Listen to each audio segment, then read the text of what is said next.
The Opie and Anthony Show on XM 202, featuring Opie, Anthony, and James Norton. What is this?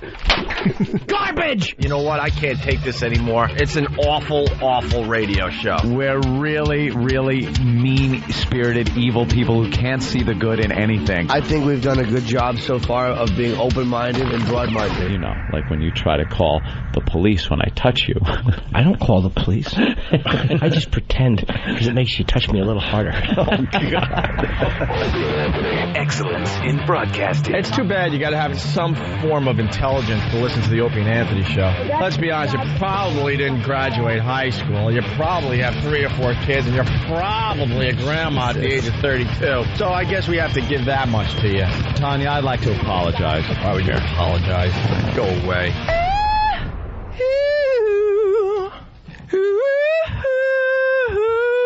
Opie. Jail is better than this misery I'm in. Anthony. I just think Nazi, and I can't get it out of my head. Jim Norton. Hilarious! Hilarious, people! You guys ready to laugh? It's got to be the greatest thing ever. I'd sooner have a water drinking contest. It's the Opie and Anthony show. But enough of this palaver. Let's get the show on the road.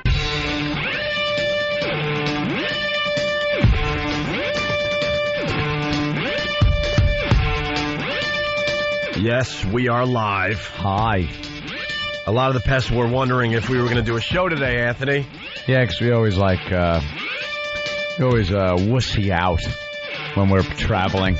We decide we need a traveling day before we leave and after we leave. Come back. I had a dream since the last time we talked to everybody that we flew to Vegas and back in less than 36 hours. Oh, we did. Did that happen, really? We did. Good morning. Welcome to the Opie and Anthony Show. The ONA virus spreading across America. My voice is shot. It looks like Anthony caught it a little bit. Mine's like completely... Club Soda Kenny's got it. Rich Voss has it. Who started it? I went away sick. I was sick all last week, or the end of last week. Traveled, and maybe I passed it on to you guys. This ain't a sick thing. This is a bad voice thing. I'm not sick. I don't have a cough. I don't feel bad. I don't have a runny nose. It's just my voice is shot. That's how it started with me. And now I got a heavy cold. If a lot of people have it, it must be some kind of thing. Sure, I don't think anybody's yelling. If stupid Mars from XM brought over his stupid strep throat That he writes about it. Corporate emails? In his email like it's a blog. Jesus Christ, enough. Usually, we work with a lot of people very closely. If someone's sick, you might write an email like, hey, I'm sick, so make sure blah, blah does my duties for the day. Freaking Mars, one of our guys over at XM, he's an engineer, and he's a very good guy, and he works his ass off for the Opie and Anthony show. He sent out an email that he has strep throat, that the strep throat has come back. Not sure what strain of strep throat it is. So he got a culture. The culture was sent to a lab. He's waiting for the results from his doctor so they could treat this form of strep throat. I'm like, way too much information. Don't care. First, the first one was like a couple of weeks ago. He said he had strep throat, but not to worry. He isn't contagious, and he's staying at home and taking his antibiotics until he's okay. Right. All right, fine. Then he comes back. Now he's out, and we get another email saying it didn't go away all the way, and now it's back, and he needs more. So now I'm thinking, oh, great. He was walking around. Yeah. Contagious with strep throat. And we all happen to have a throat thing. Yeah, now we all have a throat thing. If I get strep throat, I'm killing him. So we'll see what happens. Well, we went to Vegas, and we came back from Vegas, landed at Newark Airport yesterday. We had no business flying yesterday. Did you see the board when we got in? Congratulations to that pilot. Wow.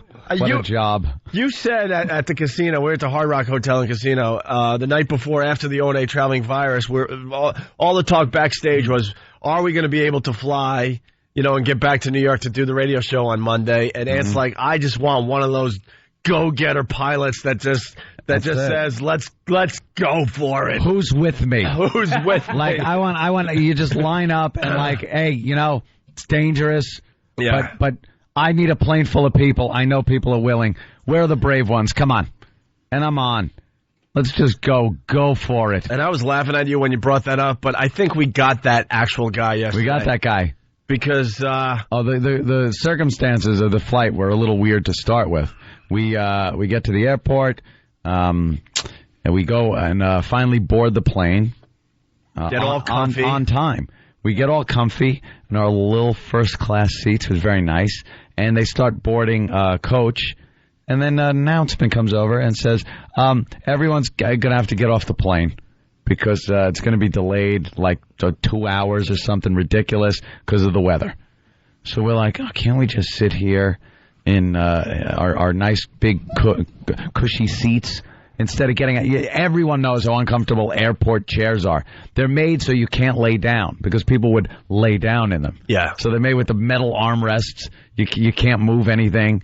It just sucks. So, Keith slept on the floor.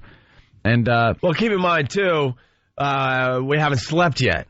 Yeah. So to pulled an all-nighter. To be on the plane and you can recline a chair and you got like an hour and a half delay, we were set. We're like, oh, man, I'll just start sleeping right now. Dude, I was already asleep. I was already asleep when they announced it. And for some reason, like, no, if you guys stay on the plane, that means we have to stay on the plane with you. To take care of you and stuff. It's like, oh, come on. No, because they want to make sure we don't steal stuff from everybody who put their luggage in already. Just going to be like, give me a break. Let us just sleep. Post a guard. So then they pull us all off the plane. And then we're all just sitting at tables, like, just miserable. It's now, like 7 in the morning. We haven't slept yet. Again, I fell asleep in the chair in the airport. Like, any chance I could get, even if I leaned against the wall, I would fall asleep. This is 7 a.m. Sunday morning. Basically, all of us haven't slept since Thursday night. No joke. A few hours here, a few hours there. That's about it. And we're just miserable at these tables. Like, what the hell? And then all of a sudden they make an announcement. No, quickly get back on the plane. Get back on the plane. Get back on the plane. We're going to go.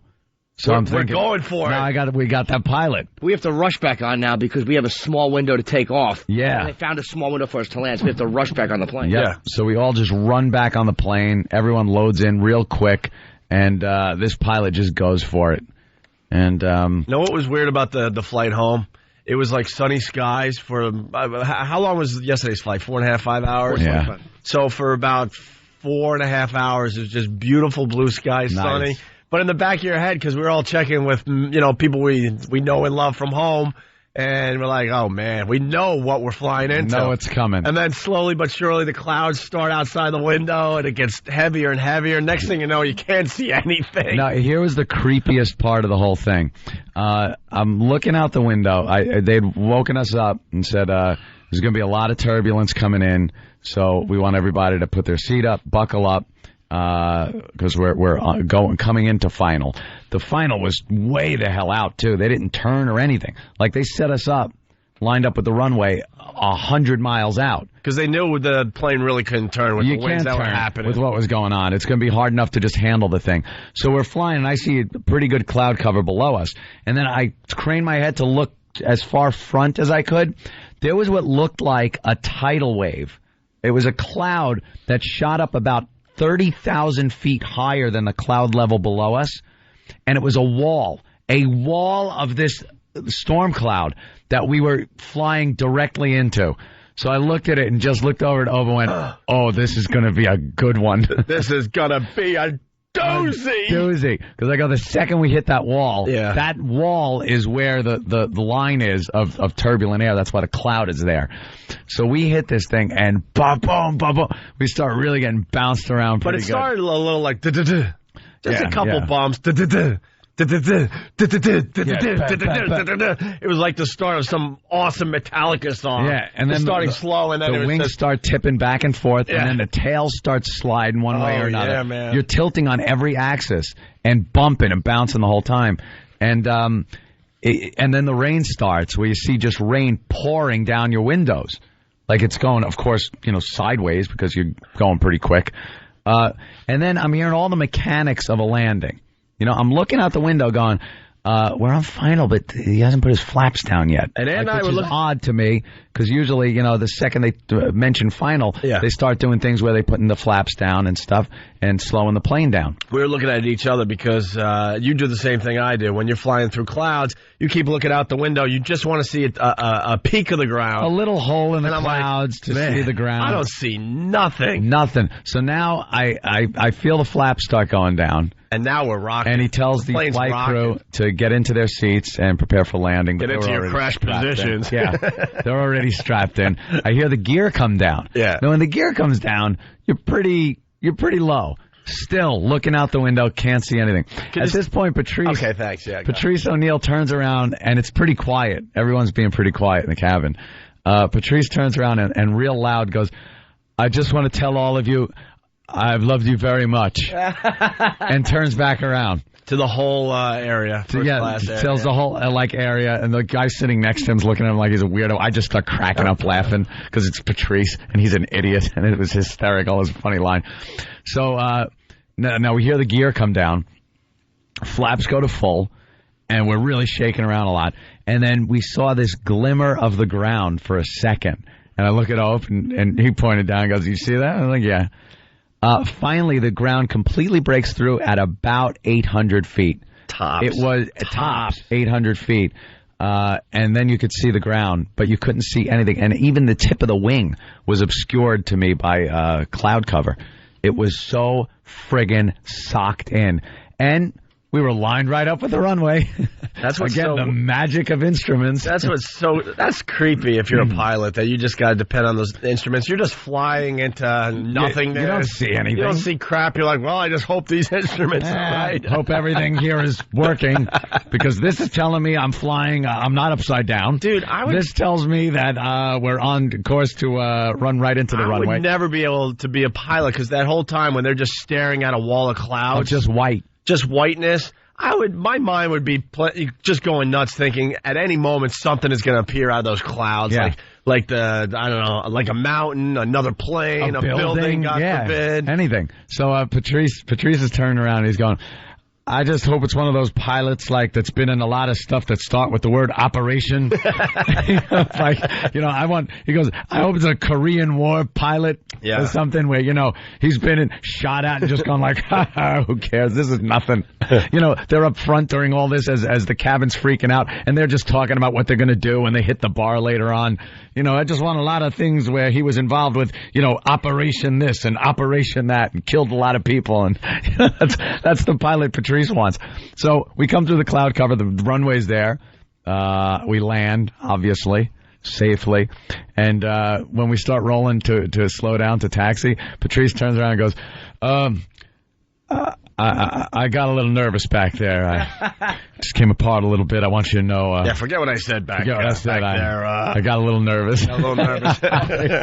He's hysterical. And then we get into the airport, and the board was just lit up. Oh, yeah. Delay. Cancel. There, see, they're showing it on the news just as I said that.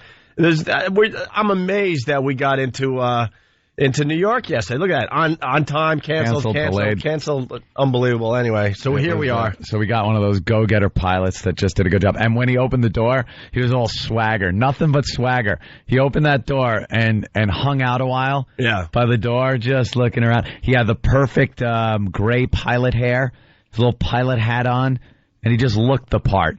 Probably flew the, stealth bomber or something. And when you have a regular flight, that door's usually closed or they're in there.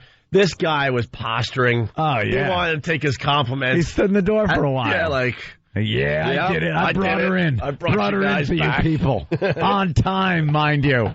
They were open before we left, when they first kicked us off. One of the smooth, handsome co-pilots were walking up, goes, "Well, we'll keep you posted." They were very happy to be seen. Oh yeah, they were. They were heroes. Look at them. But anyway, Vegas was a huge success. We went there to announce the O&A Traveling Virus comedy tour that's happening this summer. So far, I think we got 7 dates announced, something like that. Yeah. Or 8 total, and one's already done, believe it or not. That was what am I trying to say? The Vegas show, I mean, we had the 8 or 9 comedians and we had the 3-hour show for everybody, but that was the toned down version because we played a small venue just to kick off the whole thing. Kick it off. By the way, By the way, it was a sold-out show in Vegas at the Hard Rock Hotel and Casino, just like we told you guys. And now that we bring it to all these cities, open-air stadiums, it's going to be 10, 12,000 people at each venue with the Village and all sorts of other things happening. But besides that, everyone at the show had a great time. It was great seeing the Pest Out West, the POWs they're called. Bunch of new people. It was really nice to see a bunch of new fans. They are just really, really passionate about this radio show, which was cool to see in person. Mm-hmm. And I got to tell everybody out there, especially if you're younger and you're planning a trip to Vegas, oh my God, go to the Hard Rock Hotel and Casino. Wow. Holy crap. I felt like I was back in college and I was on spring break.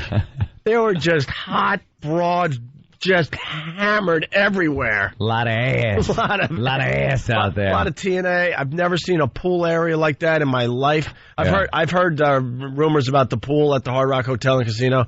They nickname it something else, Hard Blank Pool. That's funny. But I guess it's got that nickname, and it's just one huge party with women barely wearing anything the entire time. Yeah. I mean, the gambling part of the whole thing, as far as the Hard Rock goes, is minimal. I mean, they got the tables and stuff if you want to do the gambling, but I mean, the pool and the clubs and just everywhere you went. It was bitches walking around. It was beyond cool. Bitches. So we got all the info for the traveling virus. It's up on our website, just the name of our show.com, because I don't even know if we're allowed to mention it.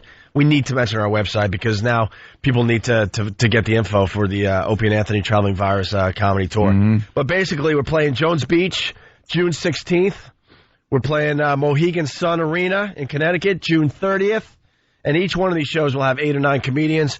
Tweeter Center, Mansfield, Massachusetts. Oh, we got the Tweeter Center. Good. July 21st. The Nissan Pavilion in Virginia. I can't wait to do that one, August 18th, because we haven't done anything in the Washington area in a while. Yep. PNC in Homedale, New Jersey, August 25th. And then, of course, we make it back down to the Philly area. We're going back to Camden, the Tweeter Center down there, September 15th. Like I said, 8 or 9 comedians on every stop. All the comedians you know and love from the show. Go to opieandanthony.com for all the info. I feel like soldiers having to be recalled for Iraq. Yeah, right. Knowing that we're going back to Camden. Oh, no kidding, man. I loved Camden. I mean, it was a little blip on the radar there, but I loved it. It was fun. But it's one of those situations like, oh my God, we got to go back there. It was a party last year. It'll definitely be a party this year. Yeah. But all the info is up on our website. Tickets go on sale this Friday at 9 a.m. through Ticketmaster.com, okay? Are we forgetting one? Yeah, because I think we got 1 or 2 that we're still working on. In the works. I've been yelling and screaming, man. We got to make it to the Buffalo area. We have to. Yep. The show has blown up in Buffalo. We're not sure about Cleveland, unfortunately, because to be quite honest, the ticket sales were a little rough last year, and we gotta try to save this tour. So we're not sure if we're going to Cleveland, but Buffalo, you'll get the hardcore fans coming from Cleveland, and we also are doing very well in Rochester. So those people will go to the Buffalo area, and there's a place called Darien Lake that would be absolutely perfect for this tour. So we're hoping we can get that done. Don't we have Detroit? Possibly Detroit and possibly Chicago. Okay. Yeah, we're still, and then maybe even another city in there that we haven't even talked about yet. Oh, okay. But so far we got. There's got to be another one because Pete said we had a total of 8. One's done already. I got 6 in front of me, so there is one that we're missing. Maybe it is Detroit. I'm not sure. But it was a huge success. The Vegas trip was amazing. Oh yeah, amazing. Just hardcore fans too. Yeah, amazing. What was great was that fan who allowed what's her name to just pull chest hair right out of his chest. Unfortunately, we didn't get a video. Maybe if someone got a video of that, they could send it to Steve because the rest of our audience How did we not have video of that? Has to see that. It was great. I was talking to some of the fans after we did our press conference, and they said you could hear the ripping of the hair from way in the back of the crowd. Sounded like Velcro. When you take a big strip of Velcro and rip it out. That's what the guy's chest hair sounded like. Bob Kelly did it. Yeah, the guy needed a pair of tickets, so Bob Kelly, he got the money shot, actually. He was the one that grabbed this guy was so hairy, man. I mean, his chest just had this, and it wasn't curly hair, it was just long, straight hair, like Austin Powers hair on his chest. He looked like George Animal Steel. Yeah. Bald hair and all that chest and back hair and everything. And Bob Kelly grabbed a fist of his hair grabbed on tight, and then on 3 pulled. And you just heard this ripping noise, and then he held his hand up and had a big handful of hair and slowly let it go in the breeze. Oh, my God. Sorry to interrupt you, Anthony. How many of these pictures do they have? I think I counted 6 so far. Our audience rocks. I was just talking about the hot babes at the pool at the Hard Rock Hotel and Casino. Oh, E-Rock can't turn our monitor on. E-Rock. Oh, there it is. One of our fans decided it'd be really smart to walk around the pool area and just take snapshots of the really hot chicks just laying out by the pool. Now that is a smart fan. Oof. Very nice. We're looking at a fine shot of girls and they're barely bikinis this year. Yeah, I can't wait to go to the beach this summer because they're barely bikinis this year. Know what the new thing is too? And I did not see it last year. They got just I can't even explain them. They're like they're boob covers. They're boob covers. No straps. Did you see those? They stick to a woman's breast. It's like a little cup. Yeah. That just goes as a little rubbery cup that slaps over their breast and stays there. I don't know how they adhere it there, but it stays. You can't be over the age of 20 to wear these things. Yeah, right. You need some firm ones. Or it's over. But they're just, oh, my God. Look at these pictures. Yeah, these pictures are all right. Go to Whackbag. That is like a photoshopped ass. Yeah. It's an awful ass, too. I mean, there's a little string bikini, which is sexy, but the ass itself is horrible and flat. She's laying down. Yeah, but if you're wearing that type of bikini, you got to be walking around. Yeah. You know, walking around because gravity does what it does, and then it props it up nice, and everybody's much happier. Hey, I'm not complaining, though. That's a fine picture. I like it. It looks like a bus ran over her ass, though, like she's laying there. Yeah. The bikini itself is very sexy, but that hiney, it needs work. But I hope someone got a picture of the boob covers. They are going to be huge this summer on the beaches. That's nice. Also, I want to thank the local station in Vegas. They were beyond amazing. Yeah. Extreme. Thank you. Thank you to everybody we met. They're just hardcore fans of the show. The station's really into the show. Yeah. They were broadcasting from the pool all day while we were there, and it was. Yeah, we sat down with them for about 20 minutes or so, and just had a great time. It was a lot of fun. They were beyond cool. Yes. And then we also the last thing we talked to the Fox affiliate out there. Oh yeah. And we had Sean Hannity on our show last week, and even Sean goes, "Where have you guys been hiding?" And we said we're in our bunker, but we decided what the hell, and we talked to the local Fox affiliate out there in Vegas about the whole Imus thing. And they were really cool, actually. Yeah, did a good little piece on it. Used nothing of what we said. Well, we're trying to get the raw footage. That'd be nice. That's what's interesting to our fans, because they interview you for TV and then they use like a minute of it. Yeah. But we talked to the guy for about 15, 20 minutes about all sorts of stuff. So I didn't realize until later on in the interview that I wasn't talking in sound bites enough. No. And then I realized, oh, God, I got to get a sound bite. So I did that. I got my sound bite. Opie got a couple of good sound bites in there. Now we just have to talk in sound bites. You got to talk in sound bites. If there's a TV camera in your face, and this goes for the fans because the fans are being interviewed these days, you got to talk in sound bites. Yeah, you can't really drone on about a real issue. Because in their mind, they're thinking, all right, they need 5 seconds, 6 seconds. So as soon as you talk more than 6, 7 seconds, 10 seconds, in their mind, the reporter's mind, they're like, well, I'm not using that. Yeah. They already know. It's all about sound bites, talking sound bites. Like I know the second I stared right into the camera lens after we were talking to the reporter guy for a while. I just stared into the camera lens and went, "You're allowed to you're allowed to hurt people's feelings on the radio." Yeah. And I stared into the camera and said it, and I go, "Okay, that they'll use." Yeah. And they did. And they did use that. And know what I was doing? I nodded really happily, yeah, that's right. All right, we got to take a break, but like I said, Vegas was just a huge success, and we're very excited for the tour that's happening this summer.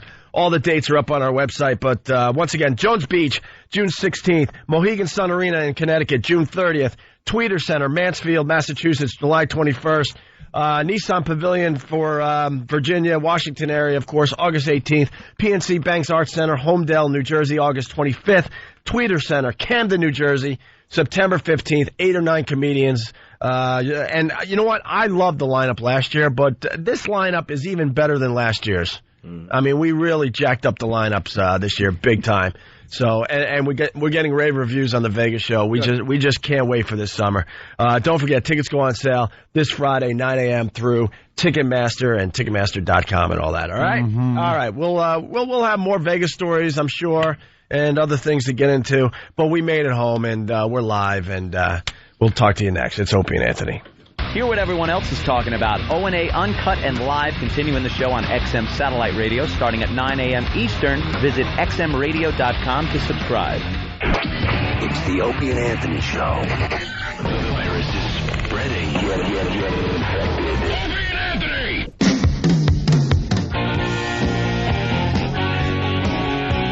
You're checking out the Opie and Anthony Show. The O&A virus spreading across America. I was watching the news when I woke up at 3 this morning because I went to bed at 6 last night.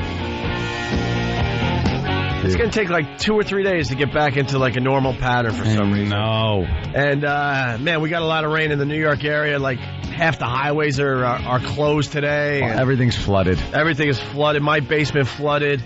Poor Club Soda Kenny, just like all of us, barely sleeping the last 2 or 3 days.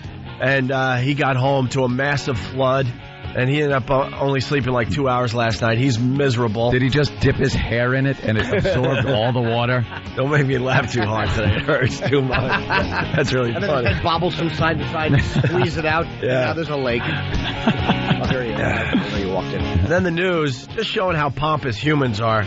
They're announcing that this is the second most rainfall ever. Yes. Ever in the history of Earth. In the history of humans. Because I would like to check the records from I don't know, the year 6. I'll start right there. Give me the records from the year 6. Of how much rain has fallen in New York. But on the news they're saying ever. Second most ever. Was it 7 inches or something? Well, how'd they measure things back then? Now we use inches and feet, but back then it was like, wow, we got a slave's shoulder worth of rain yesterday. Yeah, and you got to estimate what that means. It wasn't very technical. No. And then, for some reason, they like to convert it into snow. For some stupid reason. I heard this on the news. It was like, we got 7 inches of rain, record rainfall. You know that would have converted to 7 feet of snow? Oh, jeez. It's like, well, it didn't, because it wasn't. Right. All right. Hey, this I think we're moving on from the Imus thing a bit, but it's something that's going to be very, very close to our hearts here. We're on a mission to make sure the truth is out there and make sure people realize that this whole thing was a witch hunt and this was completely insane. Based in hypocrisy. This is next. They really are going to start attacking other radio shows next. It's not like we're being on a grandstand. This is the next thing they're going to grab. It's no secret. It's not speculation either. Reverend Alice said that was the beginning. Yep. And now it's time to go after other shows. Once again, taking the focus for real off of hip-hop. For real. And this stupid, well, they have to be put on notice. But instead of just, really going after hip-hop, after more on radio shows, probably mostly white radio shows, that's what you ought to go after. By the way, they're not going after hip-hop. No. Of course. It brings in way too much money for the same companies that, I don't know, had the Imus show on the airwaves. Yeah. It's ridiculous. And as well, they shouldn't, Of course. They shouldn't go after hip-hop or anything. Everything should be allowed. But I was just playing this clip for little Jimmy Norton, and it's a clip of one of his favorites, a little TV critic named Linda Stacy or Stassi from the New York Post. Here's why I hate her. Why the hell did they have her on TV talking about Imus? I don't even hate her because she didn't like Lucky Louie. I hate her because she's a bad writer. She's the greatest crime she commits is she's not a funny writer. And that to me is a crime when that's what you're supposed to do is be like whimsical and amusing. Yeah. And I just think that she's a fat little hen. I think she's like a hen with like a mullet. I don't like her.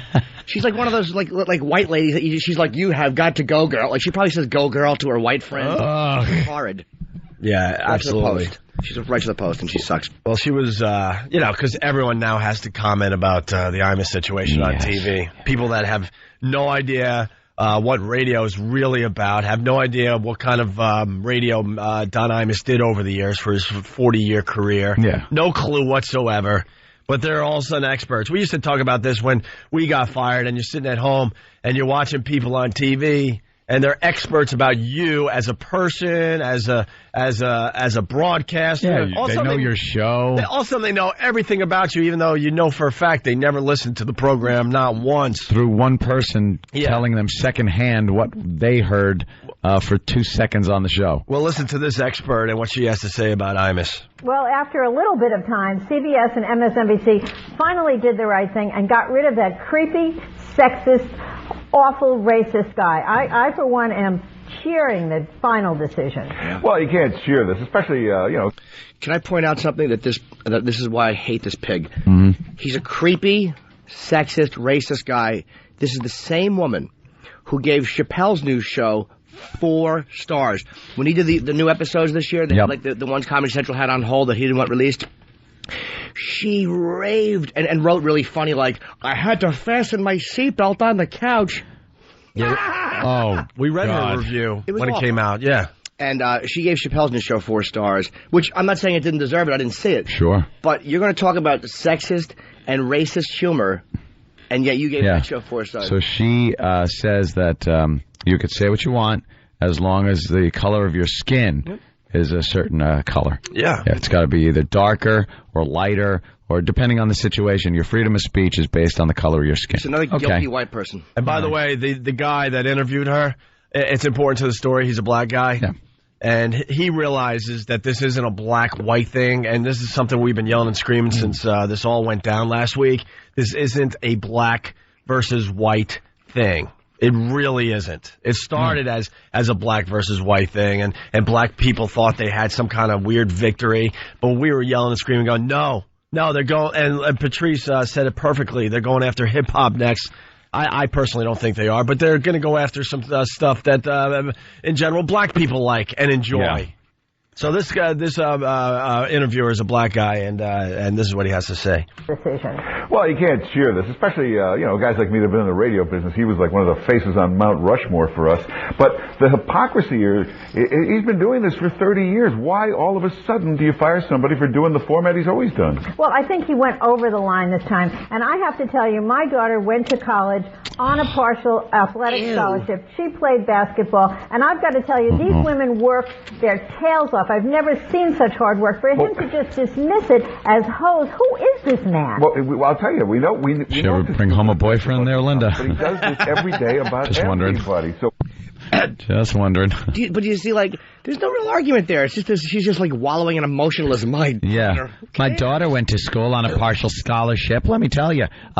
Why does that matter? It's irrelevant.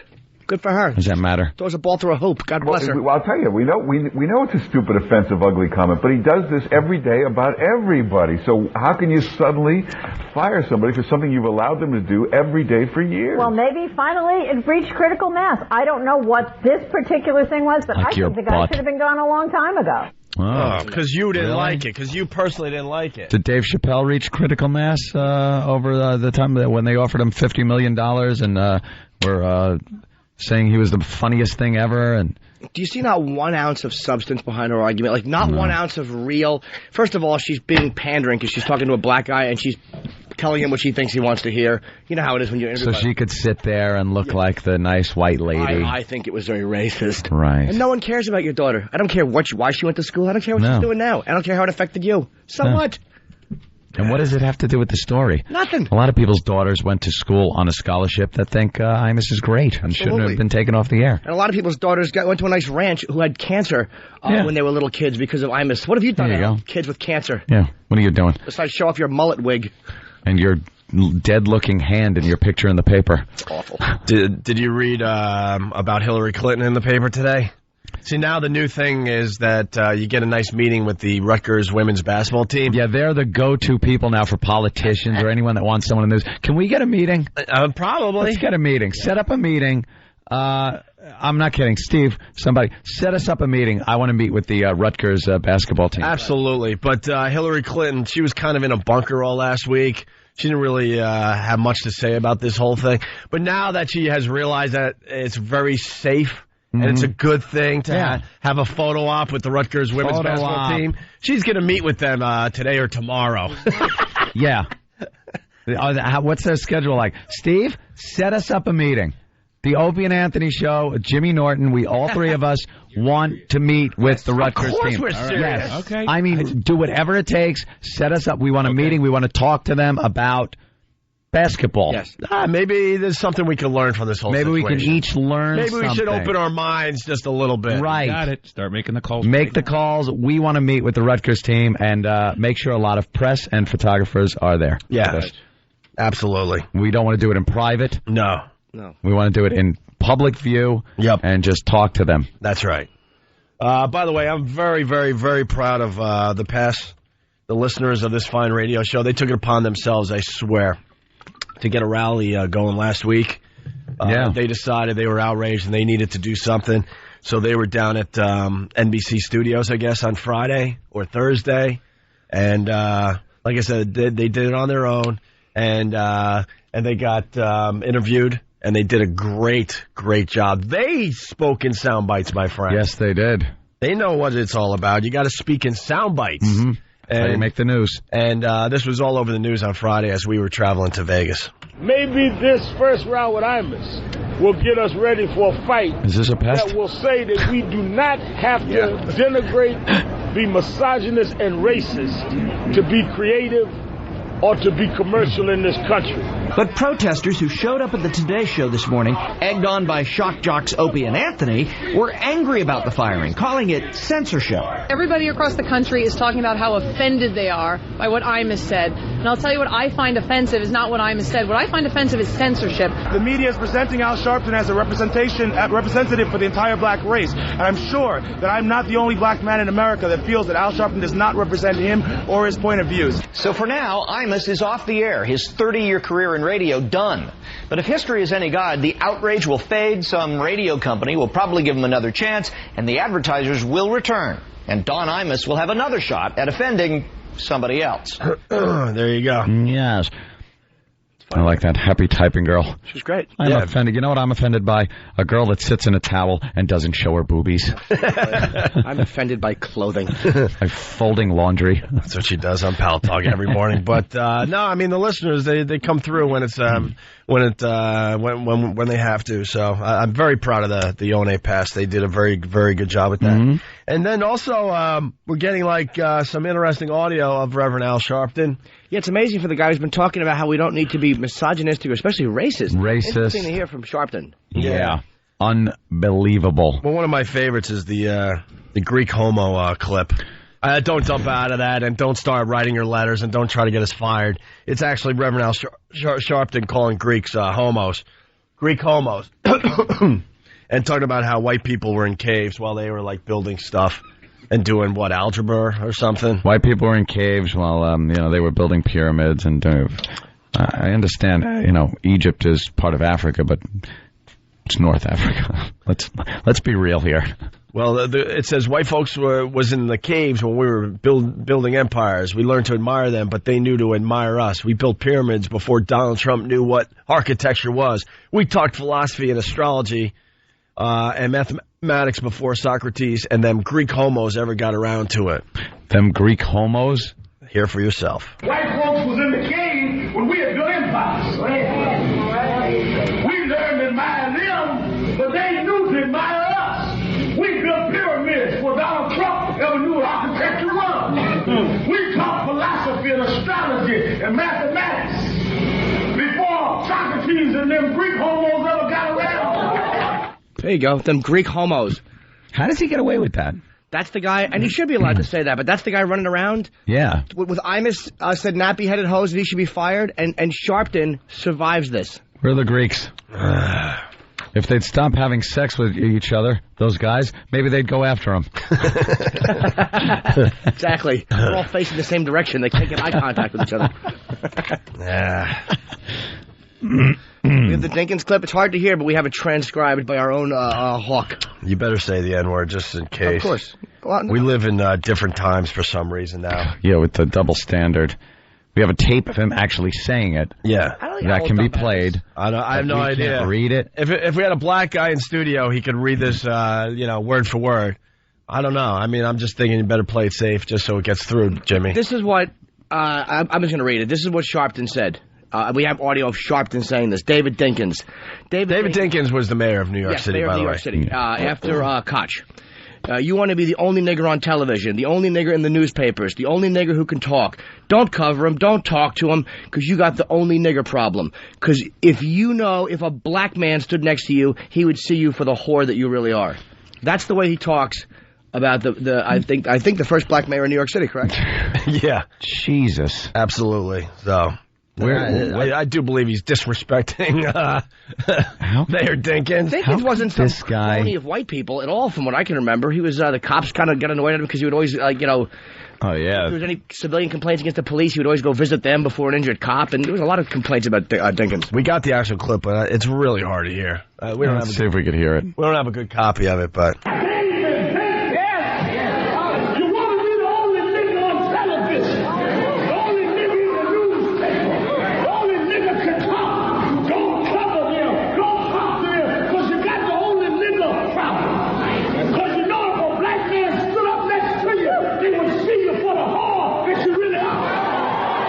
Boy, you fast forward a few years, and that could be Reverend Al Sharpton talking about himself. Yeah, yeah, talking about himself. Why does this go away? Why does this Why is anything like Imus will never be forgiven by Reverend Al and things like that? He wouldn't want him to get another job somewhere, and he will get another job somewhere. But one of the biggest offenders of racist and hate speech, Al Sharpton, it now has this credibility because people forget or never knew or weren't outraged. What happened? Yeah, why is it? It's perfectly acceptable for this guy to be a blatant racist and to use the language however he sees fit to get his point across. Imus uses it in humor. Oh, by the way, he's doing it in a public forum, too. Absolutely. Not to interrupt you, Jimmy. No, you're right. You're right. He is. That wasn't him at a barbecue somewhere. That was like at a press conference, okay? And somebody might have taped him without him knowing it as he was making a fiery speech because you can hear people cheering in the background. And then you fast forward, and there he is, subdued in a suit and tie. What a fraudulent racist. Yeah, then you move forward and you get him saying stuff like this. But there'll be no champagne bottle popping by those of us involved in this. This is not about gloating. It is really unfortunate that we have to revisit these issues as late as 2007. So the bad news is that the issue came up at all. The good news is that people from all communities united and put significant pressure on those in the advertising world and ultimately NBC and CBS that made this first round a victory. First round. First round. Greek homos. That's good. But this is only the first round. There's a long fight. There are others that are guilty of Imus. And there are others even in the music world that we now must say, even though you do not have the same stature and the same obligation as Imus as a person with a show contracted, we will not stop until we make it clear that no one should denigrate women. No one, even in the name of creativity, should enjoy a large consumer base when they denigrate people based on race and based on sex. Wait a minute. Wait a minute now. Is that there's his little asterisk? You should not enjoy a large consumer base in the name of creativity, so you shouldn't be successful. If you're creative, like as a comedian or as a radio personality, and you have a large consumer base, you shouldn't do that. Now, is that going to be his little excuse for hip-hop? They don't have as large a consumer base, or they don't have advertising? They don't? No, I mean, I don't know. Why would he say that? Are you going to tell me that artists shouldn't be allowed to paint what they want to paint now? That because they might be degrading somebody? I don't know. It could go in that direction. Is he going to go after people that like that black artist who did the Virgin Mary in Dung? Is he going to go after that and say it was disrespectful because it's a woman? Never. I don't know. I think Reverend Al, he had the spotlight last week and he had his day, but I think starting today the pushback starts. I really do. Yeah, a lot of people all faces of people. By the way, I'm thinking the black people, I'm thinking the white people, and I'm thinking certainly other minority groups are all going to start pushing back now because they're going to realize this is crazy what happened last week. Black people, I wish black people would push back, but I've never seen black people push back against Sharpton ever. I don't know, man. On our show, the more black people we talk to, they're like, this guy does not represent me. He does not represent my family. He doesn't represent my friends. I mean, as a group, like individually, black people really don't like him. But I mean, like as a group, like a guy like Steve Harvey or Whoopi Goldberg or anybody in the public eye, you never hear a public figure either A, because they think they might need him someday, or B, because they're afraid of him, or because C, on some level, they like what he's doing. Yeah. I don't know. All right. And we'll continue. It's the Opie and Anthony Show. It's the Opie and Anthony Show. The Opie and Anthony virus. You're listening to a tired Opie and Anthony Show today. Tired, a little sick. But we're getting through it. We're getting some laughs out there. I just want to remind people that you are listening to a comedy show. That does mean we probably will offend somebody today. And I hope you're okay with that. Someone's feelings are going to be hurt. We don't have an agenda. Someone might feel a little badly about themselves because of something we said today. But you know something? That is completely allowed. It is legal. You can do it. It's protected speech. So shut up and deal. Our phone number, 1-866-313-FREE. It's the O&A virus spreading across America. And where's that quote, Anthony? We didn't do the other quote from Reverend Al Sharpton before the break. Oh, yeah. Actually, I want to show a little how this is a double standard. Okay. I'm gonna say something. I'm gonna say something, and you tell me if I'm being a racist, and if I'm saying this and it's being based on race. Okay. Black people. Yes. Sadly, you're right. That's all it takes. Here's what I think, Opie. Right. Black people are the best chicken fryers in the universe. Oh, boy. Yeah. That will get you. And black people go and buy Colonel Sanders chicken. And the Chinamen, they start throwing hot pieces of chicken and dibba-dabba. And black people stand in line and buy that. That's not good. And Koreans, they sell black people watermelon, and black people have been eating watermelon all their lives. But the Koreans, they come up and cut it up, put it in a bucket with a rubber band around it, and black people buy it like it's something they don't even know what it was. Am I fired yet? You should be. For that statement? Is that racist? Am I stereotyping blacks and the watermelon thing and calling Koreans Chinamen and things like that, and saying that black people are the best chicken fryers in the universe? Is that racist for me to say it? A little bit, yeah. Okay. What if Reverend Al said the same thing? That get me off the hook? Yeah, because there's a double standard. There's an absolute double standard. Yeah. Here's Reverend Al saying that. Oh. Same thing. Oh, well, in a minute. Might want to help me out here. In a minute. Don't leave me hanging. Like I said, it's a tired show today. Give me a break here. I go, we all go. Yeah. If I never play this clip, you're screwed, buddy. Don't leave me hanging out here, Hendry. Opie and Norton. I need some help Opie here, and Hendry. Norton. Hey, I don't know what happened to the clip, man. I don't know what to tell you. Me and Imus going on interviews. Come on. I don't know what to tell you. Help me out here, Hendry. I'm trying to keep my job here. I guess those were your words, because I can't find the clip. We're the best chicken fries in the universe. And we don't want like some Colonel Sanders chicken. Then the Chinamen come in and throw some hot pieces and dip it down, and you stand in line and buy that. Koreans sell us watermelon. We eat watermelon all our lives. But they gonna come cut it up, put it in a bucket with a rubber band around it. And we gonna buy it like it's something we didn't know what it was.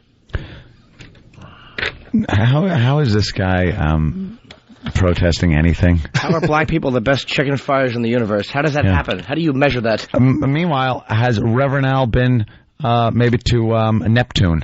I hear there are people from Neptune. that make great chicken. And He's saying the whole universe. And it's annoying because in China, you're going to tell me they don't fly chicken there? Of course they do. Of course. Did you say fly? Jeez.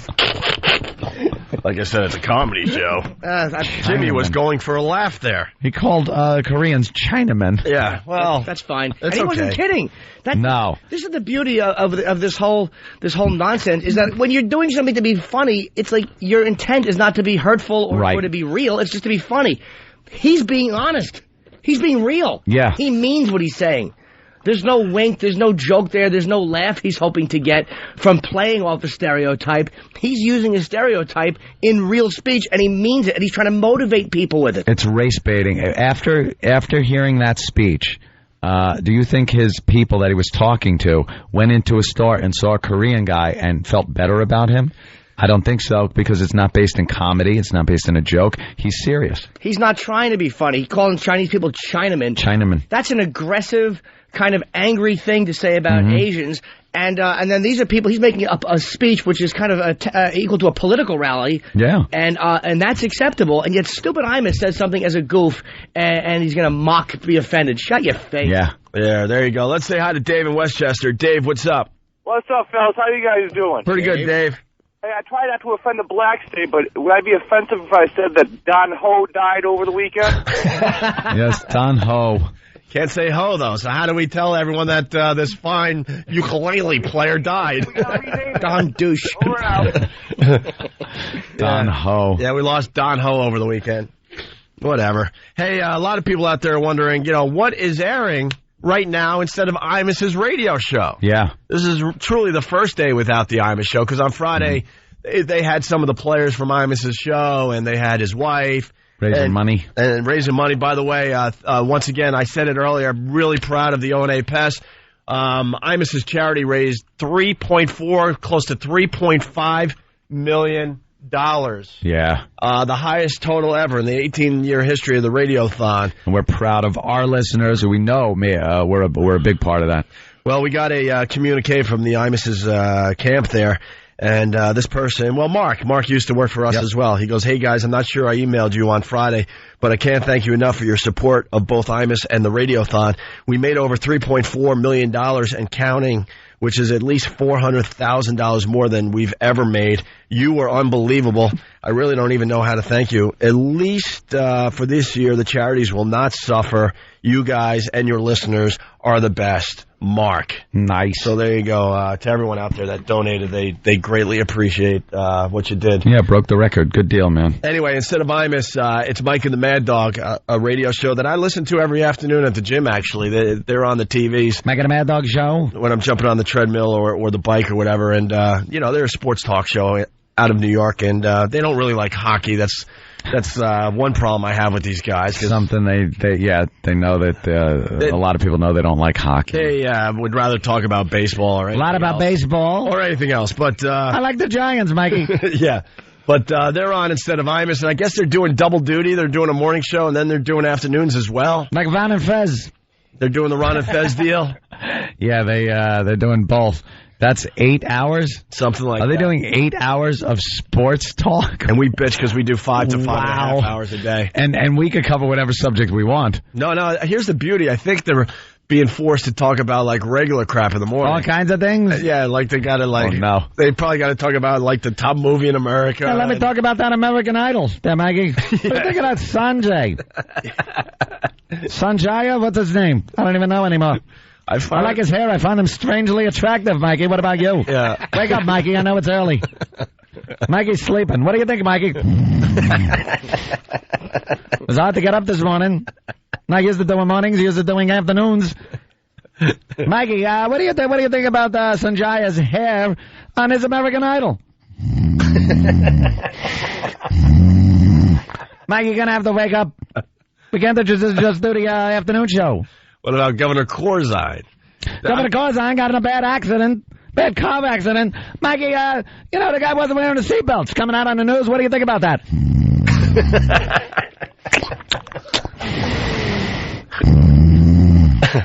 What about the rain? They're going to be talking about the rain there, man.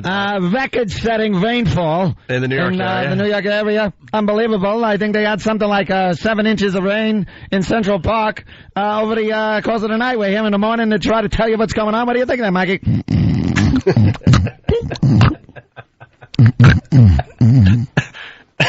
Hey, Mikey, I think you got sleep apnea. We're going to be taking your calls about sleep apnea.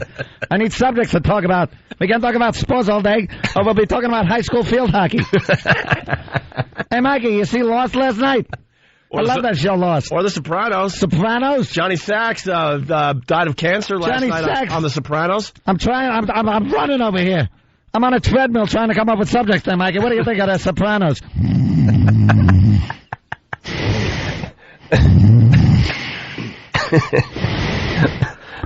Mikey, what about the Duke Lacrosse team? Obviously, free all charges of the rape. That's kind of like sports.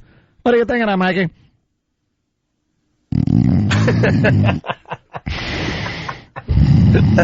I feel bad for these guys, man. That was going to be tough. Yeah. All right. So this is what we're 8 hours of sports radio. Oh my God! Can you imagine? Holy Jesus! What happened in high school badminton? We're going to be looking at taking your calls. High school badminton. Had a pretty aggressive game of dodgeball at the junior high I saw last night. What do you think, Micah?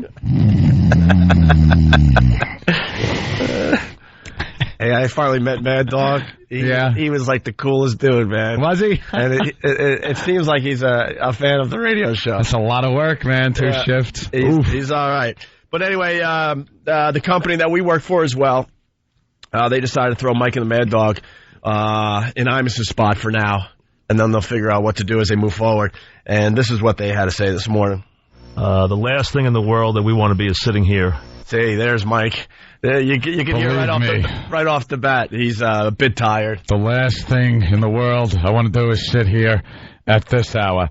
Come on, Mike. We'll talk sports. Field days coming up at all the schools. Coming up, a lot of schools field day. I took a blue ribbon in the 440 once when I was a kid. What about you, Mikey? Special Olympics coverage here on the Mike and the Mad Dog Show. What do you think about the retards there, Micah? Last thing I want to do is be sitting here. Poor guys. Wow, if I had to do 2 imagine doing this and then at 3 o'clock having to do it again. We invented the 2 radio thing, and then Ron and Fez took it to the next level.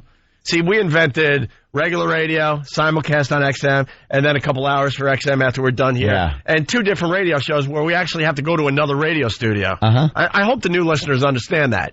Yeah. You know, it's seamless, but we have like a NASCAR pit crew comes in here as we're wrapping up the show. They take everything and set it up in a whole nother joint. Join us for the walkover there, Mikey. We're going to have whores. Going to be coming out joining us for the walkover. And people were kind of feeling sorry for us in a way. And then Mikey's going to step on a homeless guy's cake.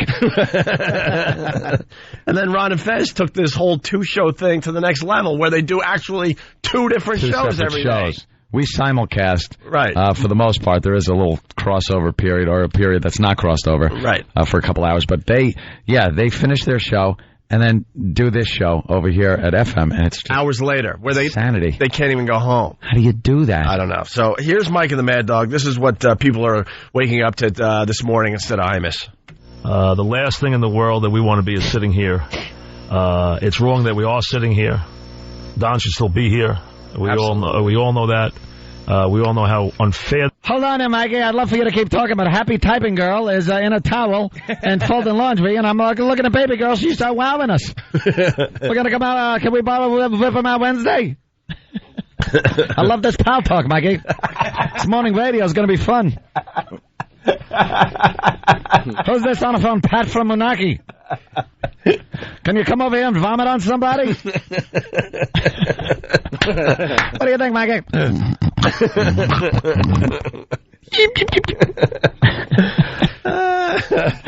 That's great.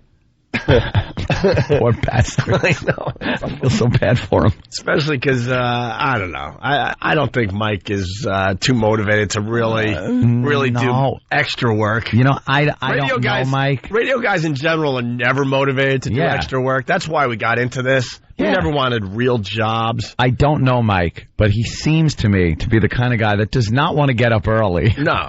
And does not want to do 2 programs. Look, he does a great job on the Mike and the Mad Dog show they do in the afternoons, but he seems like the type of guy that really doesn't want to put in any extra time whatsoever. And he loves Imus. Those guys love Imus. Yeah. Yeah, they don't want to replace Imus. There was a douche that works for the Fan, and I would love to say his name. I forgot. That's how unimportant he really is. But what he said was that he doesn't want to work on the same station as someone like Don Imus. Leave. And then we were sitting there last week going, then leave, exactly. Yeah. Leave then. Why don't you really, show your stand on this whole thing and just walk out and leave? Was he? Is he a guy with no name, really? I really don't know his name. I swear to God, I don't. I would love to just say his name so he gets a nice pounding today. But it was in the paper last week. But that he's what? Tony Page. Tony Page is like, I don't want to work for the Fan if Imus is going to work for the Fan. And it's like, all right, then why didn't you leave? Why don't you leave? I'm a wacky shock jock, Mikey. We're wacky. It's 7:16. Yeah. Tony Page, he's big on boxing. I think he's a black guy. I don't know. I've heard his show. He does a decent show. But here's the problem with him. Nobody talks about him. Nobody thinks about Tony Page ever. And this is a chance for him to get his name associated with a big story. Why wouldn't you work for the Fan? There's a bunch of poo-haws out there, okay? And we want to focus on them as we move forward as far as this whole story goes. People like Tony Page who said, I don't want to work for the Fan if Imus is going to be here. So why didn't you walk out? Why didn't you walk out before they fired Imus? That would have really made a statement, okay? You say something. Yeah, and then you got Keith Olbermann on MSNBC after the fact saying, I told the boss that, he has to go. And he has a TV show every night, but he didn't have the balls to say any of this until it was safe to say it after they fired Imus. Yeah. And then we really want to focus as we move forward on all the guests that were on Imus, that Imus made a lot of money for, and completely turned their backs on this guy. Mm-hmm. Completely. One of them being Tim Russert. We'll get into Tim Russert. He was on Imus's program almost like a regular. He knew what Imus was about all these years, and then he was on his Sunday morning show there or whatever this past weekend, just completely trashing Imus. Join me and Mikey at a Sunoco station giving away a gallon of gas for 66 cents. You gotta wake up, Mike. All right, anyway, here's Mike and the Mad Dog. Barack Obama's on TV, I think, still talking about the Imus thing. And it's a good thing that he's attacking the real problems in the country. It's good. That's what we should be talking about. That's where he made his stand. You're not going to First thing we ever know about him. You're not going to hear me yelling Obama anymore, man. No, I mean, it's good to attack Imus. That's what you should do. If you're going to take a big stand on race, do it on a 66-year-old white guy that made a tasteless joke. That's your racial stand. Yeah, go after the easy target, an old white guy saying something that he obviously learned because this type of speech is all over the place. Yeah. Can you imagine? Not because the white guy threw it out there, because the black man threw it out there. Can you imagine if Obama had the real balls and played or talked about this Sharpton audio and said, "Why is this guy considered a black leader?" When he talks like this implies that black people are for this type of racism. He's calling Greeks homos and Chinese Chinamen. Why is that acceptable? Because he's looking for the votes. Of course he is. Well, I can't support anyone that doesn't get what this was all about. Well, here's Mike and the Mad Dog this morning. It's wrong that we are sitting here. Don should still be here. We all know that. We all know how unfair this whole thing was. I'd pray and hope that we'll be here for 2 weeks just to kind of stabilize the company and stabilize the Fan here. Fire him. FCC violation right there. Mikey used the C word. I heard Mikey use the C word. You're outrageous. You're a shock jock, Mikey. I like this. Morning radio. Linda Stacy does not need stabilizing. It's dropping a C-bomb. Did you hear he goes? Mikey, you're outrageous. Did you hear me? He goes, I hope I'm only here for 2 weeks. I told you. Please. Please. God, only 2 weeks. I can't do this. I'm not a child. I'm not a kid anymore. For the love of God, I hope it's only 2 weeks. I can't get up for this. Did we nail this? I haven't even heard this audio yet. Oh, he does not want to be there. We just know the players. And we're not taking anything away from the guy. He's been around for a long time. I love making a mad dog. He does a great job on his regular show, and he's very informed when it comes to sports. But he doesn't want to put in the extra time. No. I'd pray and hope that we'll be here for 2 weeks just to kind of stabilize the company and stabilize the fan here and keep things moving in the right direction. This is not the Mike and the Mad Dog program, and we're going back to the afternoon where we belong. And we would hope that someone would come to their senses and Don would come back in a couple of weeks. We're not saying that's going to happen. We would hope something like that would happen.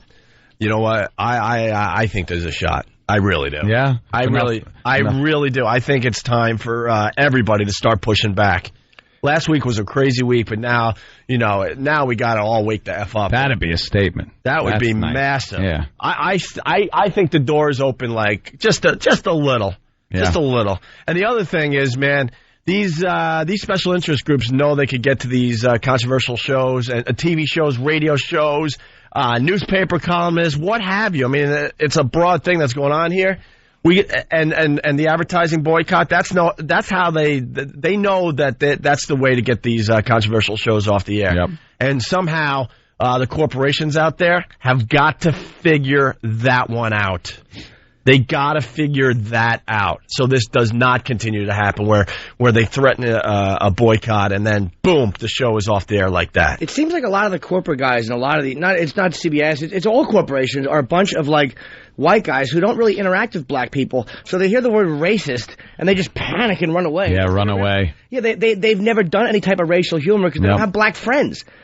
I do racial humor. Why? Because most of my friends are black, or half of them are black. I don't have any fear of it. Why should you have fear of it if you're hanging out with black people? Honestly, these guys never associate with black people, other than maybe the occasional handshake or meeting someone politely. They don't have them over. They don't go out with them. And they look at them as black people, yes. and they say what they feel they want to hear and act the way they feel they want them to act, instead of just being yourself and joking around or talking, having a discussion about something. It's them in the presence of a black person, so they have to act differently. And incidentally, I shouldn't have said most of my friends are black. That's completely untrue. I think 3 of them are. 3 of them. They're still really good friends.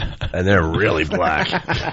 Oh, they couldn't be any blacker. They actually answer the phone like that. Hello, non-white. All right. And let me tell you, Mike, Yeah. Mad Dog, who I'm even calling my partner by my own name, this is a freedom of sleep issue.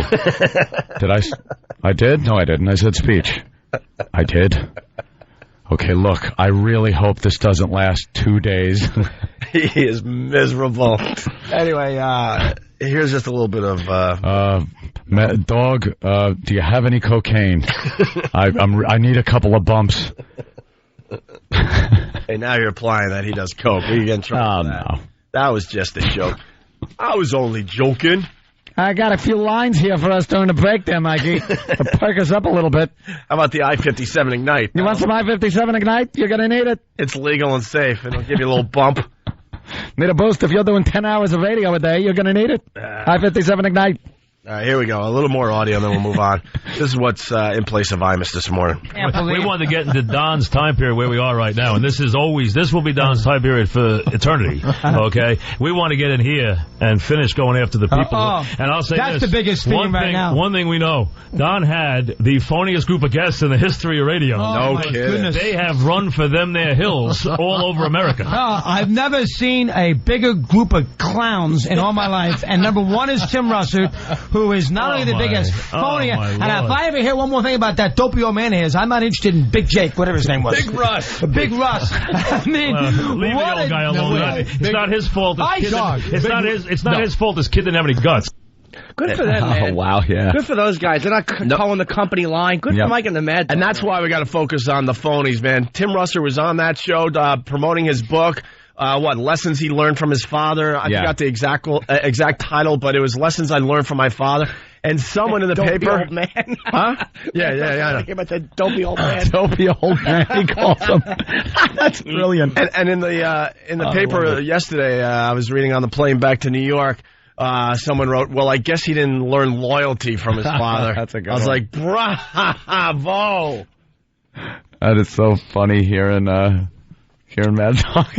It felt like going off. It felt like Russer was on that show once a week. Yeah.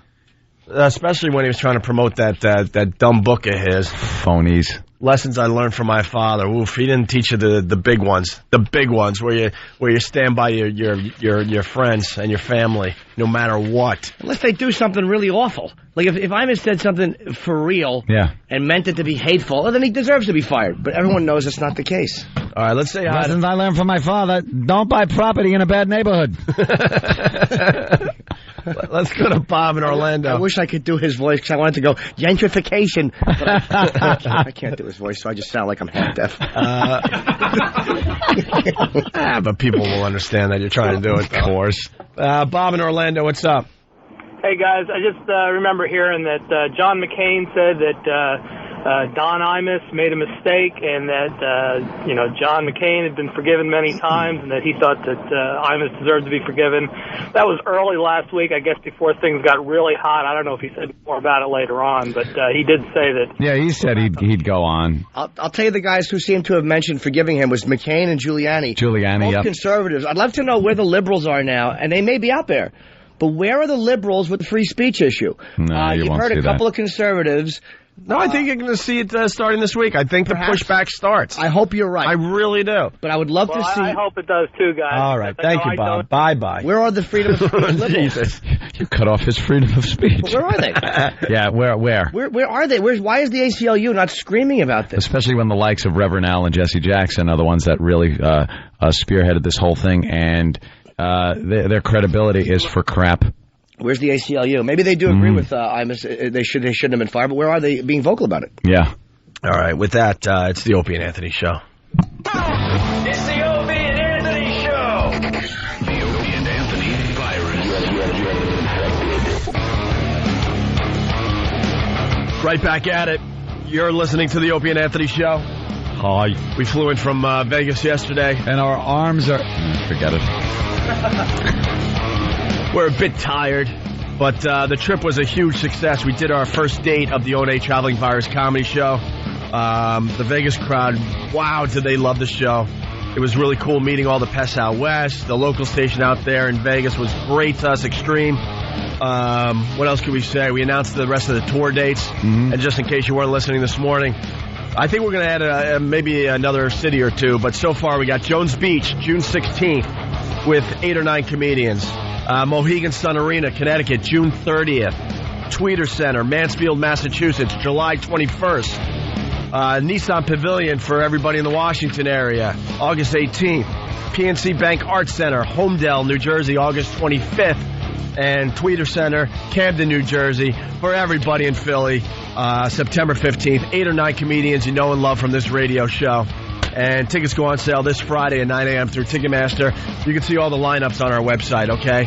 But it's going to be great. We had a smaller version of the O&A Traveling Virus Comedy Show at the Hard Rock Hotel and Casino, the joint out there in Vegas, because, we wanted to kick the whole thing off in a small venue and get things going. But give it a shakedown. Man, we're talking 10 or 12,000 people at each show this summer, and we're gonna have a village with all sorts of cool things for you to check out. And then you got the tailgating and the partying. It's just a whole experience. It's gonna be great. We can't wait. Yeah. The only thing you need to know if you're thinking about going, tickets go on sale Friday 9 a.m. through Ticketmaster, and the good tickets are gonna go really fast. That is a definite. All right. And also we want to thank XM Satellite Radio. They paid for our trip out to Vegas, and they did a great job out there. Everybody from Don all the way to Danny. Thank you. Yes, Jimmy. Guess where I'm going to be Friday? Where are you going to be Friday? The worst name ever. I'm going up to the Comedy Connection. Hookaloo? Hooky-Low. What? In Chicopee. You're going where? Hooky-Low in Chicopee. Oh, my God. In Chicopee. It's a Polynesian restaurant. Oh. Oh, that makes it all better. That doesn't explain the awful name of the town. Chicopee. That sounds like something you'd like, though. Chicopee. All right. And keep it right there, and it stays on the air, man. And Hooky-Low is almost the right word. 2 shows, 7 and 10. A 7 o'clock show on Friday. Oh, my God. Oh, what is wrong with everybody? What's wrong with that? People with mouthfuls of poi. Nobody wants to. Just looking at you. 7 o'clock and then 10:30. What do we? How long does it take them to break the room down? What do they repaint it in between shows? God Almighty! It should be 8 and 10:30 or 8 and 10. Get it over with. Stupid chickapee. So this Friday night only, 2 shows. All right, very good. By the way, Jimmy, you got to teach us about traveling because I'm beat, Ant's beat. And you went home yesterday, did laundry, watched movies, worked out, did a set at the cellar. It's like, what? No cellar last night. Oh, okay. I don't get it. Yesterday. They dropped me off in my soon-to-be ex-house. And, yeah, there's some info for the people out there. There's your update. And I was in bed by 6:15, out cold for the night. And then Jimmy comes in this morning. Oh, me and my girlfriend went out to dinner. We watched a movie. I got my laundry done. Did a little swim walking. Yeah, we swim walked in the apartment nude. We do that a lot. Yeah, and she laughs at my genitals as they bob smallly. And we went. I hit the bag for a little while. We did about an hour workout, and then a half hour, and then came back up, did some laundry, and we went out to dinner. We were in bed by 10. Out to dinner? In bed by 10, though. Oh, are you kidding me? 5:30. I was in bed. But I screwed up because I slept on the plane. Hope didn't sleep on the plane. Can't sleep on the plane. So I slept on the plane. So I had some sleep there, but I was really tired, so I went to sleep at 5:30. Then I woke up fully expecting to look at the clock, and it's saying something like 3 in the morning, maybe closer to 4, ready to get up and come to work. It was 8:45 last night, and I was up as a pup. I could not get back to sleep. I was there stuck watching. Actually, I was kind of happy I woke up because I was able to watch The Sopranos. And then after The Sopranos, I was still, not tired. So I'm stuck watching things like Rambo. I watched Rambo. Rambo! Oh, Rambo! Oh, that stupid woman that's in that show with her makeup on in the middle of Vietnam. I don't remember that. I thought that stunk. I just want our country to love us as much as we love it. Oh, douche chills. That movie is so bad. So completely bad. It wasn't stunk. It wasn't bad at the time. At the time. Yeah, I don't know what happened. It was corny. So corny. He talked about, the way Rambo was written, that's the way you'd want somebody to talk about you as a tough guy. That's what was wrong with Stallone creatively. He talks about himself the way you would want other people to talk about you. And realistically, if you're going to do that, I would suggest one thing. What's that? A lot of body bags. Body bags. Would you? Would you? We'll take care of it. A lot of body bags. How about one acting lesson? Or one hair lip removal kit? Stupid. Anthony's a weirdo. Why? Because you get up and then you watch, you can watch anything on the planet and you watch Rambo. There was nothing on. When I tell you... What about DVDs? What about movies on demand? I watch everything on... Because I was hoping I would fall asleep, so I didn't want to put on something good. That might be interesting. But then I just stay up. And then after that, another movie comes on. So I was watching Batman Begins. I was watching that. The only bummer for me going to bed at 6:15, I missed The Sopranos. And then I wake up to the news, Johnny Sacks died of cancer in the joint? Yeah, it was a pretty good episode, to tell you the truth. And we got a nice hit, I'm hearing? Yeah, it was done it looked really cool the way they did it. You kind of didn't know what was going on. Who did they kill? At first. I don't want to ruin it. Yeah, I didn't see it either. I don't want to ruin it. A lot of people, I'll tell you what happens. I'm watching a show right now on DVD, and a lot of people start talking about it on radio shows, and I turn the radio off. Okay. So I'm hoping I don't do that to people. All right. Turn your radio back on. No spoilers.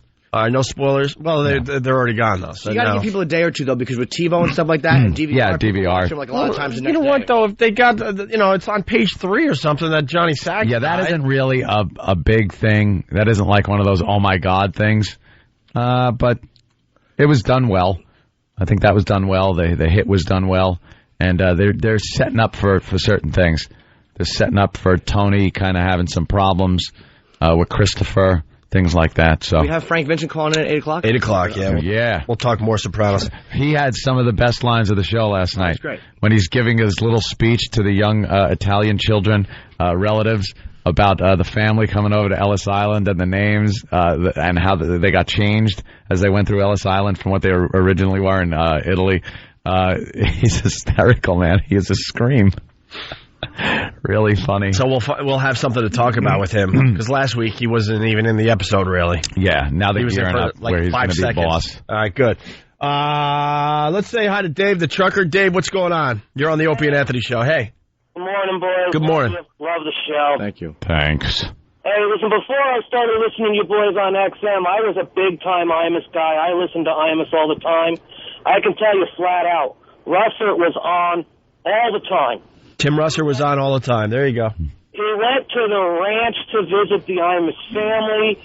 He used to exchange gifts with Imus's kid. They considered each other friends. So whatever Russer did Sunday was a huge knife in the back to Imus. What did he do Sunday? I didn't see any of that. Oh, he just beat him up, basically, man, and made believe he had no clue about what Imus' show was all about, even though he was on it all the time. Yeah, we got to call out these people, these phonies. What a coward. You got to stand behind your friends, unless it's some ridiculous thing like pedophilia or something. I don't know.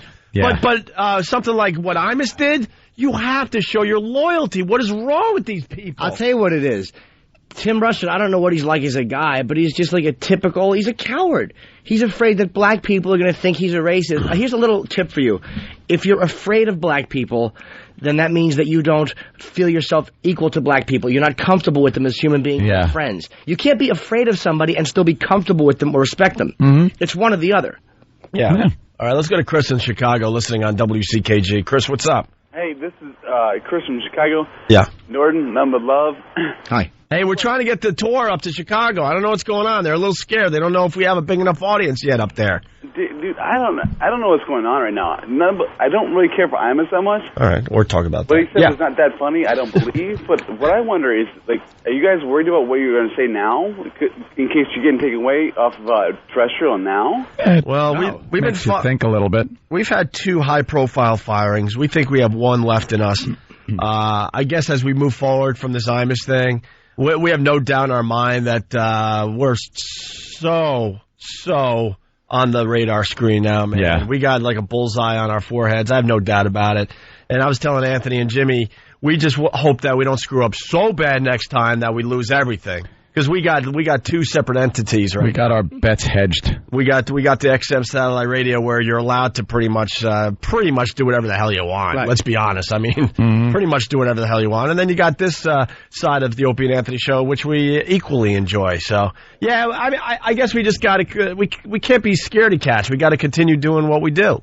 And I mean, no disrespect at all, gentlemen, but like Norton's awesome. I see Norton crazy good stand up at all. You're crazy good, Jimmy. Thank you, sir. I know, crazy good. But you with Chris Rock, like Dave Chappelle, great stand-ups.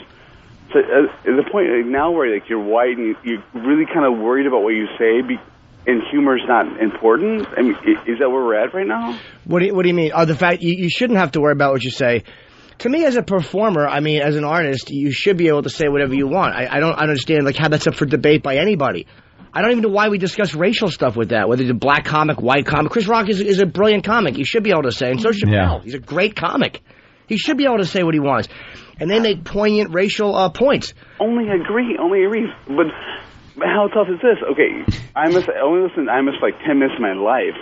What he said, nappy-headed hose, whatever, if I said that, I apologize to whatever, but wasn't that funny? But it's like, with a situation right now where like Chris Rock can do really crazy stuff, Dave Chappelle can do really like good, intelligent stuff, and like because we're white, we kind of can't. Well, that's not that we can't, dude. It's that people like, again, Tim Russer, most other white people, they're not comfortable with black people. So when black people say you're racist, they run scared because deep down they think that they are. They're not comfortable. They don't hang out with guys like Patrice or Keith Robinson and just beat each other up at the cellar all the time and tease each other and have fun with each other. There's never any honest racial discussions. You know what? Black people annoy me sometimes. You know what? White people annoy black people sometimes. Yeah. Black people are very comfortable saying that. Like when white people are acting a certain way and it's irritating, black people will tell you. But white people are much more racially dishonest because white people are afraid of being misconstrued as racist. I have a good portion of having a black father from Nigeria, whatever. So this said, I only have like humor as it stands as humor. Like I've seen you again. I only love you, Norton. You're crazy good. So again, crazy good thing.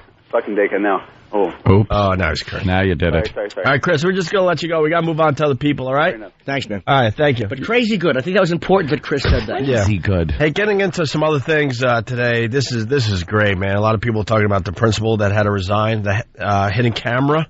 You hear about this? Oops. Hidden camera catches the principal having sex in his office with a teacher. I thought he might have planted a hidden camera. Someone put a hidden camera in his office? Yeah, we get into the story here, but he got fired. And a follow-up now to a story we brought you yesterday. A grade school principal from Illinois resigning now after this scandalous sex tape was made public. In it, he and not one but two teachers do more than grading papers in his office. WFLD's Craig Wall has more from Linwood, Illinois. No, you're not interviewing me. I have no comments. Okay. Would you please leave? It's a Fox News Chicago exclusive, and Principal Leroy Coleman was not happy to see us today. He had nothing to say about the scandalous sex video that prompted his resignations for health reasons. The video was recorded with a hidden camera in his office at Sandridge Elementary School in South Suburban Linwood. It has sparked outrage from parents all the way to the regional superintendent. I'm totally appalled. I'm sick to my stomach, and I will not be sending my daughter to school on Monday. It's reprehensible. It's stupid. It certainly is unprofessional. Again, I don't know if it's illegal or not, but Imus story? Maybe it should be. Good. I was just thinking that. It sounds like the same outrage. You got to send your kid to school, though. Yeah. Why keep the kid out of school? The principal's gone. I'd send my kid right back to that school and encourage him to misbehave so he can go into the office and smell the seat. Who put the hidden camera there? I don't know. Did we find out in the second half of the story? Hopefully someone who probably knew what was going on and wanted to nail him, I'm betting. The DVD, sent anonymously to numerous parents, shows Coleman having sex with a teacher identified now as Janet Lofton. She teaches 7th grade science and resigned Thursday, citing family reasons. Also on the video, teacher's aide Angela Reed, who is only seen hugging and kissing Coleman. She resigned today for unspecified reasons. What was he, banging everybody? Nice. The principal Leroy, so you can assume that he was probably larger than the white teachers. Right. Why would they? Why would you do that? It's either him or Mr. O'Brien, the gym teacher. You always go with Principal Leroy over Mr. O'Brien. Always. And blacks don't mind that stereotype, They certainly don't. They don't mind if Whitey talks about the fact that they got you-know-what going on down there. If you're gonna get laid, you have to go with a Principal Leroy. And you certainly don't want Mr. Fong, the math teacher. Absolutely. Mr. Fong. He resigned today for unspecified reasons. Angela, can we talk to you, please?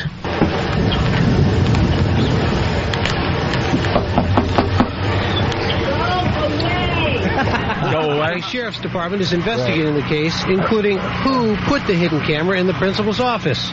Parents are demanding answers. I don't care about consenting adults doing their thing, but you can't have it around kids like that, because they could have walked in on them. His resignation is not enough. I mean, that's a slap on the wrist. I can't get that. What would be enough in your mind? I would like him fired and lose his license, and the teachers that were involved also. I don't believe they should be in another school around students. Well, I think it's going to be... Is that drunk? I'm sorry, man. That person sounds really drunk. Yeah, I don't know what the hell is going on there. Yeah, I don't think you have to worry. I don't think any other school district's going to hire the principal that was banging the teachers in his office. How hot is that, though? Don't you love the fact that they don't resign because I got caught having sex in my office? Yeah. Health reasons. What's the matter? Is your mule sore? Health won't allow it. How great is that? I love all that hidden camera stuff. Those hidden camera stories are awesome. It's so easy to hide cameras now, too. They're so small. Yeah. You can transmit the signal to like a car outside. You don't need wiring or anything. We're in the age of where anybody can spy on anybody. Yeah, or Aquarius. That was a student, or that was his secretary. Somebody knew what was going on and wanted to nail him who didn't like him. I think it was someone else that he was banging. Okay, and there was a jealousy thing going on. Maybe that, yeah. Because this person was probably thinking, wow, I got something going, and probably really liked the guy. Maybe. Yep. Kenny's. Oh, Than. I looked to my right. I thought mess. Yes. No, I think like some election is coming up too for the schools, and this got released 5 days before the elections, so it might have been some. Is this hurting his campaign? I think it might. It'd be funny if he won in a landslide. That's a guy who keeps his teachers happy. Principal Leroy was probably setting it down well. I bet you they would never called out sick. Not asking for pay increases or anything? Yeah, it's fine. I'll take a pay cut. Yeah, as long as Principal Leroy pushes my face into the paper clips, I'm happy. All right, we're going to take a break, and, we'll just continue with the show. It's Opie and Anthony. Hear what everyone else is talking about. O&A, uncut and live, continuing the show on XM Satellite Radio, starting at 9 a.m. Eastern. Visit xmradio.com to subscribe. It's the Opie and Anthony Show. The virus is spreading. Get infected. Opie and Anthony! It's the Opie and Anthony Show on XM 202. Opie and Anthony! You're checking out the Opie and Anthony Show. Oh, shit.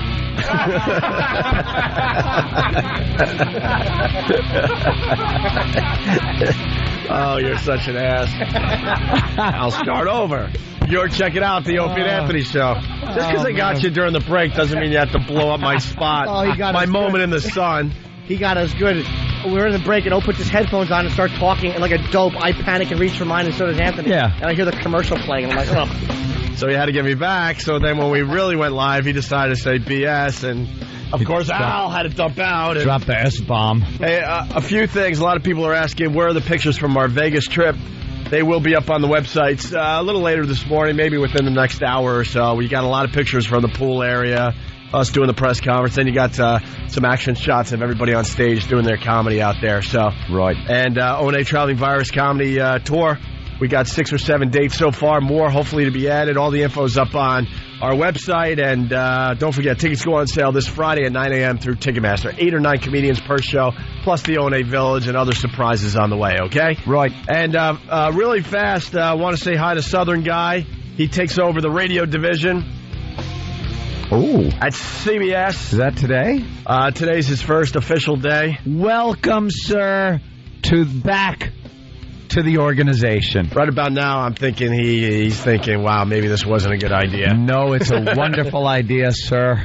He walks into, a blank storm. Yeah, imagine that. S-storm. You do not want to walk into the situation he walked into, but he handled it with poise and honor. Shut up. Stop kissing and ass. the utmost respect from... dignity. Dignity. Looking for. This is a man with dignity. And we got some breaking news from our own... maybe we're not allowed to say. We're off the air, you dummy. Yeah, never mind. Yeah, you can't. Holy crap, I just saved my ass. Sorry, Tom. I have a dump button right here. Sorry, Tom. I'd have used it. Actually, I just realized as I started that statement that I'm like, wait, he did say this is for off the air. Loose lips sync radio shows. I understand. All right, sorry about that. All right, but you know what? What'd you do? I'm lunging for the... I just... the dump button over here by me, it's on with two-sided sticky tape, and it keeps falling off. Oh, no. So I have to keep putting it back up there. Oh, that button. I guess what I was about to say, we'll say another day. Yeah. Because now people can be really mad. They're going to speculate and all that. Speculate, schmeculate. All right. Why don't we go to Frank Vincent, our buddy, our pal. Frank. Hey, Paisan. Forget about Paisan. You dog. I got to tell you something. I watched Sopranos last night, and I like seeing Frank being more in the forefront here. You liked it? I liked it. I liked that you were at another crappy party. You and these bad parties you're at in your movies and on The Sopranos. You don't throw a good party. Well, this party was for my my brother's 47th birthday. Right, and he was there in the urn. Yeah, he's dead already. You know what I mean? Yeah. So you put him up on the on one of the mantles by the bar or somewhere. But I was cracking up with you addressing the young children of your family about your name when you came over from Italy and went through Ellis Island. They changed it from Leonardo to Leotardo. Yeah, and you said that name Leotardo was what? Leotardo. They named this after a costume, dancing costume, a ballerina costume. Was that scene supposed to come off as funny as it did? You know, let me tell you, when you work on Sopranos, you get material like that is so hysterical. but you have to play it so straight. Yeah, yeah. And that's what makes it funnier yet. That's the beauty of it. That was hysterical because a little kid he's addressing a bunch of children about Ellis Island and stuff, and said, Leonardo da Vinci was a very great man, and our family name was Leonardo. He goes, but when we came through Ellis Island, they changed it to Leotardo. And a little child just asks, why? And Frank's character just goes, because they're a-holes. You know, he, of course, drops the whole thing. Yeah. Because they're stupid. It was a funny scene, man, and it was great to see you back on the show. Looks to me like you're going to be in a lot more episodes now. You're gearing up to, even though you kind of don't want to, you're seeing that you're going to have to maybe take over. Well, it looks that way, don't it? It certainly does. I mean, we got rid of the young guy. You know, I didn't do that. That's Doc Santora got rid of the young guy. Yeah, that was a really well-done scene. Wasn't that great? It was a great hit. You didn't know what was going on at the time. Right, you saw the blood, and then all of a sudden you realized it. And it was kind of in a slow-motion, weird kind of atmosphere where I almost thought they were going into a dream sequence. Right. And then they came back up to speed, and it was kind of like the shock of it happening. And then they came back up to speed, and you realized what was happening. It was, it was a really good episode last night. How about when Tony first sees Phil, and he says, "How was Florida?" Oh, yeah. Hot and sticky, like my... And then he mentions a part of his anatomy. Testicles. You can say testicles. Yeah, of course. Yeah, Frank had some bang-up lines last night. Yeah, it was great. You know one of my favorite Frank Vincent moments, because not only does he not go to good parties, but he can't identify a good party, is in Raging Bull. When Salvi walks over, and Jake is at the table, I think with Vicky and Joe Pesci, and there's not a peep to be heard. They're like four cadavers, and Salvi walks over and goes, "Hey, you look like you're having a ball over here." And they don't look like they're having a ball. It's the worst table atmosphere ever. And who can forget the party in Goodfellas? His getting out of jail party stunk. You had like two cronies with you. Right. Otto had the best line about that, because it's like, yeah, break up my party. And he goes, "What kind of party?" It's just a guy in a hat telling murder stories. And even when his friends left, he couldn't leave his own stupid party. He's there with two guys that are going to kick his face in a minute. The greatest party scenes ever what you are in. Frank Vincent and... Somebody said to me, "Where did you get this crew that you got?" Phil Leotardo's crew. Looks like a bunch of rejects. Yeah. All the guys that I got around me now. Yeah, you really got some winners around you. Yeah. Hey, obviously your website is frankvincent.com, but you have a book out. What is the book you have? Guy's Guide to Being a Man's Man. A man's man. What exactly is that? Well, it's a book about teaching you how to be a man's man. We cover all the bases: how to get a date, what to cook, what to smoke, what music to play when you're with a girl. It's how to dress. What music? What do you mean? Yeah. You know, what kind of music? Like guy songs, Jimmy. Like music to make love by. Yeah. You'd play Fly Me to the Moon. Right. Music not to play when you make love, like Celebration. Right. Ming. Stuff like that. Or Taps. And we got the T-shirts. We got the Phil Leotardo T-shirts now. Oh. Really? Oh, yeah. Any slogans on it, or is it just a picture? It says Phil Leotardo, and you see him smoking a cigar. Mm-hmm. And we got the mouse pads for it. So we're hot, man. We're hot. All right. All right. Well, Frank, you are in next week's episode, obviously. Oh, we're in all of them, Matt. Yeah, now now his story starts kicking in. Frank Vincent. It's looking real good. I hate looking at the previews, coming up on The Sopranos, and you see the previews and go, damn it, I want to see that now. Yep. Annoys me. Hey, can I guess what happens at the end of The Sopranos? Go ahead. You could guess. All right. Tony sings. Thank you. Oh, like Junior used to at the end of some of the episodes. No, he sings. Oh, you think he rats? The whole show's called The Sopranos. I thought you meant literally he sings. He's going to turn on everybody. Actually, what happens is Tony and I ride off together in a convertible, patting each other on the ass. An alternative lifestyle. We go to Florida, right. You go up and find out how to make Johnny cakes. Right. All right, Frank. All right, Frank. We'll talk to you next week, and thanks, man. Yeah, great job, Frank. Looking forward to the next few episodes. Guy's Guide to Being a Man's Man on frankvincent.com. Thanks, guys. I appreciate it. Thank you, my paisan. Love the show. All right, cool. There he goes. Frank Vincent, everyone. He's going to be calling every Monday, for the next, few weeks. Yeah. Well, we got 6 episodes left now, I think. Yeah. Something like that. And Jimmy started a new bit today, and and you're going to keep it going. All right, that's all I'm saying. I love his bad party scenes. I just thought of that as he called in Raging Bull. You got to watch it. Look like you're having a ball over here, and there's no one having a ball over there at all. They're miserable because Jake's in a foul mood. He thinks Vicky is banging everybody. She's not. Yeah. And then Salvi walks away. Frank Vincent walks away, and Pesci goes, "Hey, looks good, don't he? New suit." And Jake goes, and spits.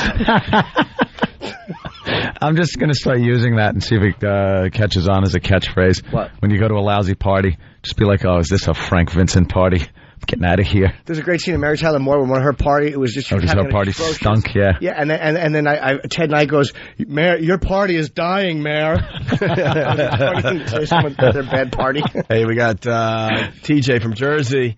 Hey, Jim, Frank Vincent has been on the Free FM show numerous times plugging the book. Thanks for letting us know what the book is about again. Hey, easy, mister. I'm plugging my friend's book. And I don't want to get exactly. What? All right, listen. Exactly. We're going to ruin it. Don't ruin it. Rocky in White Plains, what's up? Hello. Hey, Rocky. Hello. The Imus thing. Oh, boy. What happened? More Imus. What's up? You still talking about that? Yes. Yeah. We'll be talking about it for a while to come, yeah. Good. Today's show, slow news, long weekend. Those people jumped all over it. Matt Lauer questioning Imus. One-sided, just a real jerk. And then Roker does 3 blogs that go on today's website and read them. It's horrible. Yeah, we trashed Roker simply because, look, he's allowed to have his opinion. But it's like, to me, he picked a very safe moment to try to be poignant. And it's just irritating. It's like when you spent your whole career being the wacky weatherman. I mean, sure, as a man you have feelings. But don't all of a sudden try to be public about it now when it's safe. Like, why didn't he come out about black-on-black crime or any of the other things we've said? It's just like, you pick a safe target like Imus. Come on, stop it. He says, "Not in my house." That was the quote. Yes. Well, what's you music? What goes on over there at Island Def Jam, We trashed him. We trashed him for that stupid blog. That's why they can't say stuff like "not in my house." I mean, if you look at NBC and what they're behind, Al knows already. Yeah, I don't have specifics, but I'm sure they got some rap music and they got all sorts of stuff that makes that statement quite hypocritical. Write some more blogs. I don't think NBC is free of people that you might think are offensive. Why don't you bail out some other people too? Maybe there's some offensive things to Asians or Jews or Italians going on at NBC. Maybe you could write some letters and say how you don't want to work in the building with those people. Then perhaps you'll get your own ass thrown out. Steve Capps is the head of news, said he talked to a whole bunch of people. That's what made up his mind, people that work for him. He didn't talk to the majority of people who, first of all, didn't care. You know who one of those people were? Say it again, Keith Olbermann, behind closed doors, telling Steve there, the head of the news department, that he thinks Imus should be fired. And this guy has a TV show every night where he speaks his mind on everything, but he didn't have the balls to do it on his show because he wasn't sure if they were going to let Imus go or not. And then when it was safe, when they did let him go, then Keith's on his show. I even went behind closed doors. I was one of these guys. Blah blah blah. What a wimp. Mm-hmm. The advertisers pulled out as when Capps has made the decision, and I've got friends that work there. He didn't talk to any of the grunts. And the thing that Sharpton's saying, boycott this, boycott that, it works both ways. American Express, don't use it. Use your MasterCard, use your Visa. The guy at the gas station will make 2 more cents by not using the American Express. Well, this is the weird thing, too, because there were a lot of people that enjoyed Imus' show, and a lot of those people now are boycotting. Oh yeah, Russ was horrible yesterday. We gotta let these special interest groups know that you can't threaten boycotts anymore. That's what we gotta get done. That's what these corporations have got to get done. One special interest group says they're gonna boycott something, and everyone becomes panicky. Tim Russert is a bug-eyed fruit, and I never liked him. I'm sick of hearing about him. I hate his fat head, and I'm tired of him. And black people boycotting the buses. Because you were not getting... I mean, that's a boycott. Right. But is that what it's come to? Like, from something that significant and that important to an older white guy said a joke that just didn't fly? I mean, like, is that... All of a sudden, you're not going to eat Fruit Loops because of what Imus said on his show? Yeah. That's just like the bus thing. You're right, Jimmy. They brought Sharpton on there 2 days in a row, for this whipping of Don. And Meredith was the only person that had the cojones to question Roker like he needed to be. Well, they're also afraid of being. Again, we said this last week, and we're moving on from this, but it's tough not to because it so affects you and what you do. Is when she questioned whoever was that questioned Jesse Jackson about Hymietown, which he should be questioned about because he goes to Arab countries.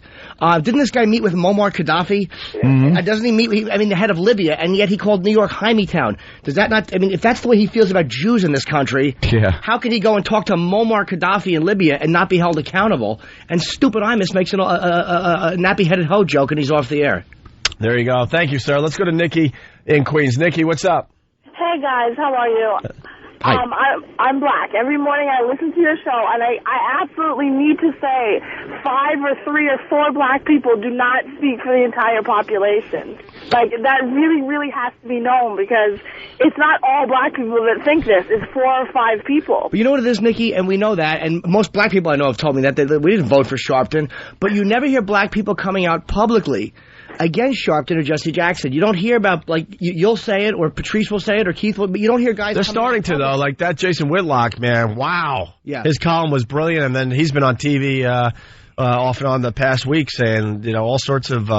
he's speaking actually the truth about Jesse Jackson and Reverend Al Sharpton and how the black community did not elect these guys to lead the charge. And that's the main thing is, like, you just don't hear any prominent black figures coming out and going, well, this guy's just an ass. Yeah. No. They're afraid.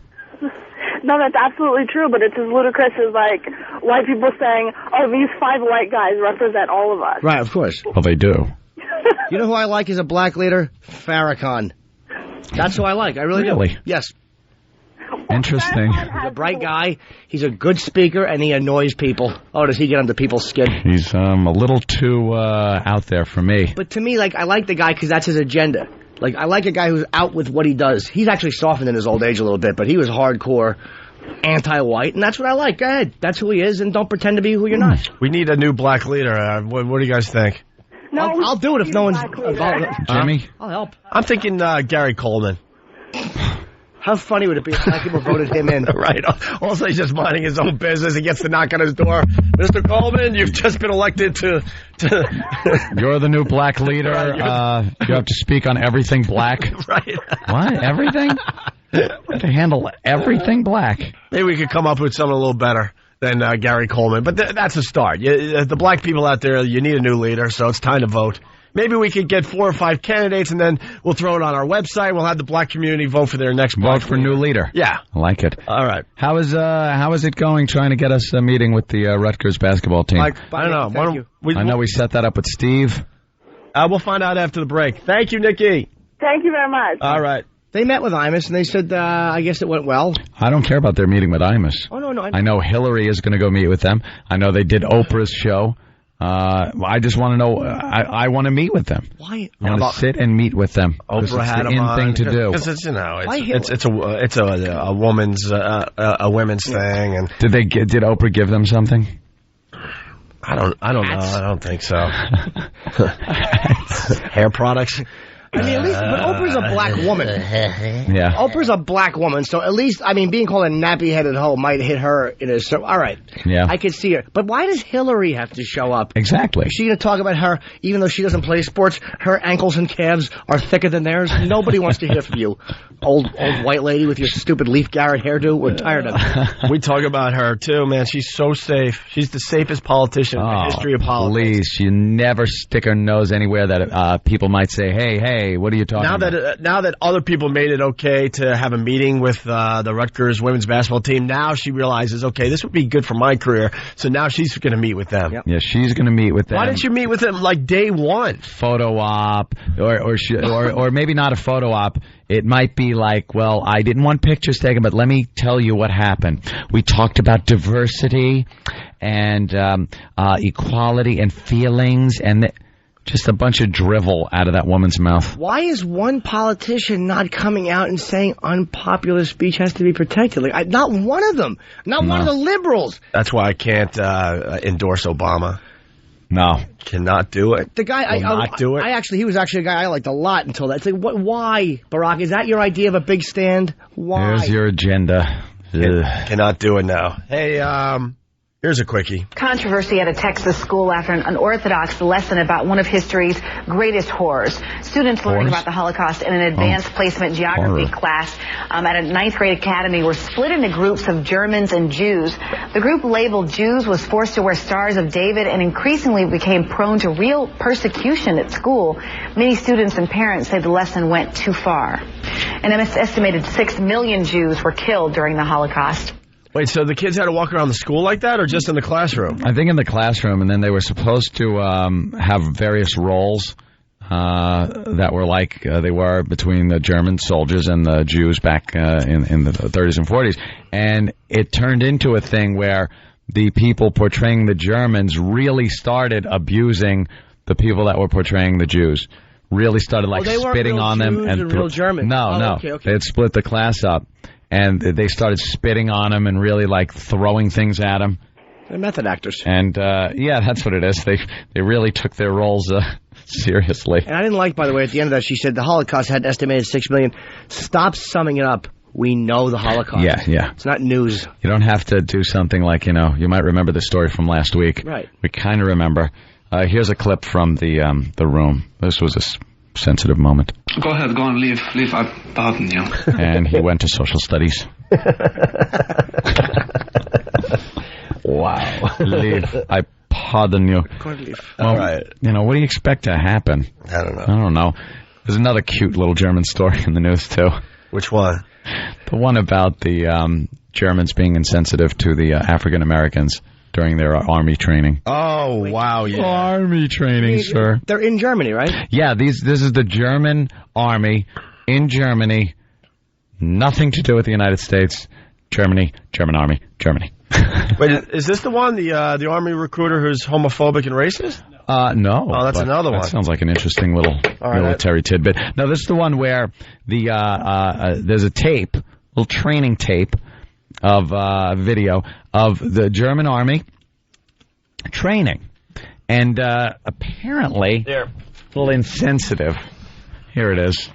Berlin, Germany. A video showing a German army instructor telling one of the soldiers to envision African Americans in the Bronx while firing with a machine gun was broadcast Saturday on national television.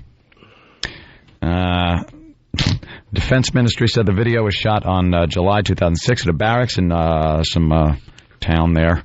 Army is unaware of its blah, blah, blah. The instructor tells the soldiers, "You are in the Bronx. A black van is stopping in front of you.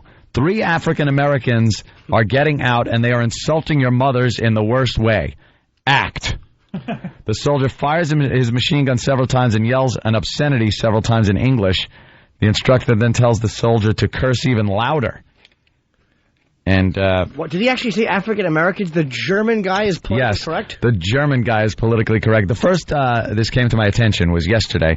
We were in the car driving back from the airport, and I was shown the newspaper, and it said, I can't believe how insensitive the German army is being. Who said that? Whoever was writing the article. It's like, can you believe how insensitive the German army is? Well, they kind of have a record of this kind of thing. Right.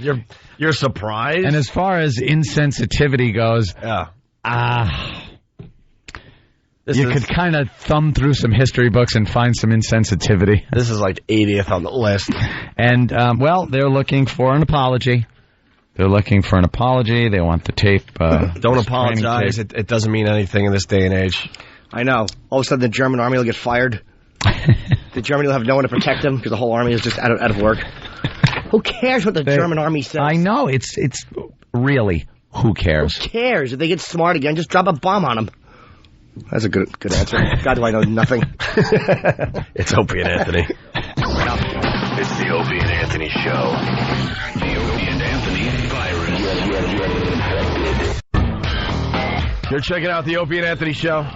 A bit on the tired side. I don't recline on the couch during that break. I saw that. You never do that, by the way. This chair is the worst thing to sit in for hours on end. Still hunched over, my computer hunched. It was kind of sound machine. Here I am. It stinks, and I don't like I'm hunched playing sounds. Shut up.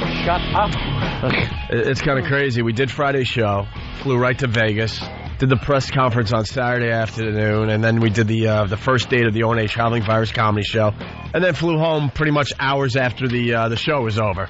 Without any sleep. Completely insane, and then we didn't think we were going to make it back into the New York area because of this horrible nor'easter that's going on. Want to say hi to all the reporters standing in puddles all over New York. Yeah. For what reason, I don't know. Whatever. It rained a lot. We get it, and we understand there's some flooding issues and some highways that are down, but do you have to do your reports from puddles? Literally standing in the puddles? Is anybody like, why can't they do it from indoors? Like, when they say it's really raining, are people like, well, I wish they'd show that. I haven't seen it. I don't believe them. Who doesn't know what rain looks like? Yeah. They're in puddles. If testicles are falling from the clouds, I'd like to see you standing out with an umbrella as they thud off the top of it. That would be interesting. Hey, by the way, we announced some of the other dates for the O&A Traveling Virus Comedy Show. Maybe one or two more dates to be added. But just in case you're just tuning into the show today, Jones Beach, June 16th. We're very excited about the Jones Beach one because that is like our home stadium, basically. I was on that stage many times just introducing dumb things like, hey, here's Leonard Skinner. Hey, here's some shirts. Here's Motley Crue. Hey, here's the Charlie Daniels Band. Yeah, something dumb like that. But we're actually going to have our name on the billboard. That is really cool to us. Jones Beach, June 16th. Mohegan Sun Arena in Connecticut, June 30th. Tweeter Center, Mansfield, Massachusetts, July 21st. Each one of these shows will have 8 or 9 comedians that you know and love from this radio show. Nissan Pavilion for everybody in the Washington area. That's August 16th. PNC Bank Arts Center, Homedale, New Jersey, August 25th. And then Tweeter Center in Camden, New Jersey for everybody in the Philly area. That will be on September 15th. Tickets go on sale Friday at 9 a.m. through Ticketmaster. All the lineups and all the info up on our website, okay? Thank God we're only playing one more casino venue because I'll just go broke. I'll just go broke if we play at more of these casinos. How much did you lose in Vegas? There was a couple of dollars, maybe $10, $20. Perhaps more than that, Ope. It was. I heard a few thou. It was a pretty substantial loss. I haven't had a pretty substantial loss in a while. Pretty substantial. My girlfriend, what a junky gambler she is now. She really? Never played anything. Stupid Bob Kelly is playing Wheel of Fortune. And he goes, oh, my God. He plays the worst things, the things no one else plays. He's shaped like it. And he's standing there and he goes, hey, hon, hit the button. Bob always tries to be charming. He's just, there's nothing charming about you. Hit the button. And my girlfriend pokes the button like on the spin and hits $100. And now she thinks she's like a gambler. And this is the greatest. Because Bobby's like, he gets changed. He goes, yeah, I'm going to give you 50. And she's like, no. And he goes, here, take it. And then her greedy little hand reached out and grabbed it. Stupid wanted his money back, and it was too late.